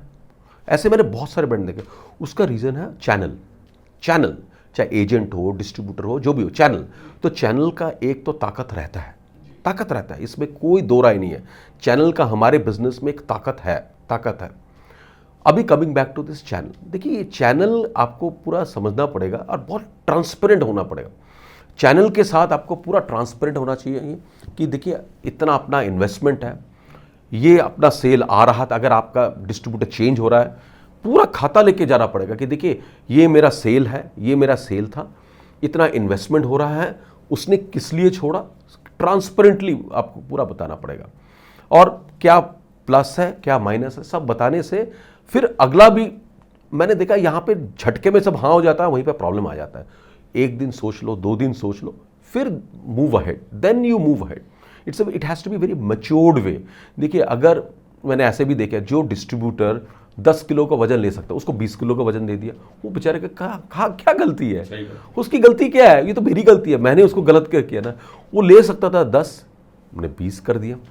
हाँ, अभी देखिए, अभी मैं अगर किसी बैंक के पास जाता हूँ, मैं ऐसा कहता हूँ मुझे 1 करोड़ का आप लोन दो, वो मुझे नहीं देखेगा, वो मेरा पहले सिविल रेटिंग देखेगा, मेरा पहले क्रेडिट, मेरा IT फाइल्स देगा, सब देगा, फिर कहेगा नहीं आप 1 करोड़ नहीं, आपको 50 लाख मिलेगा, ये आपका ऐसा है। तो एक वो एक मशीन्स करता है, और यहाँ पे हम ह्यूमन करते हैं। डिस्ट्रीब्यूटर्स का, सब डिस्ट्रीब्यूटर अच्छे होते हैं ऐसा नहीं है। आज के ज़माने में जब फिल्टर हो चुका है, हाँ, आपको हर डिस्ट्रीब्यूटर का स्ट्रेंथ एंड वीकनेस देखना पड़ेगा, वो कर पाएगा कि नहीं।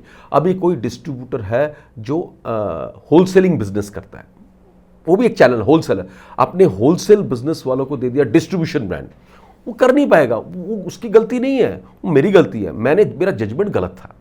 वो बैठ के गद्दी में बैठ के कर रहा है, उसके पास अब ग्राहकी आते हैं, और मैंने उसको एक दे दिया, एक जीन्स बेचो तो 3000 रुपये का, आपको जाके बेचना पड़ेगा, वो करेगा ही नहीं, क्योंकि उसका फोटे है होलसेलिंग। तो मेजॉरिटी ऑफ द टाइम में गलत सिलेक्शन होता है, वो गलत सिलेक्शन से प्रॉब्लम स्टार्ट होता है। पर हाँ, 20% ऑफ द टाइम में कुछ अनस्क्रूपुलस लोग भी होते हैं, देखिए होते तो है, कुछ है, वहाँ से जितना जल्दी निकल जाना उतना अच्छा है। कभी डिस्ट्रीब्यूटर में आपका पैसा मरा, कंपनी का किसी का? देखिए, कंपनी की नॉर्म से इतने स्ट्रांग होते हैं, पैसा नहीं मर पाता। देखिए, मैंने आपको क्या बताया ना कि मैंने जिस कंपनी में काम किया, प्रोसेस ड्रिवन कंपनी था। तो पहली बात तो हम डिस्ट्रीब्यूटर बनाने से पहले महात्मा गांधी जी का वर्ड को यूज़ करते थे कि कस्टमर आपका भगवान है। पर आपने जब कस्टमर बोल दिया तब भगवान है, इसलिए उनको प्रॉस्पेक्ट को, वो कस्टमर बनने से पहले वो प्रॉस्पेक्ट है, तो वो आपका कस्टमर नहीं है, आपका बातचीत चल रहा है।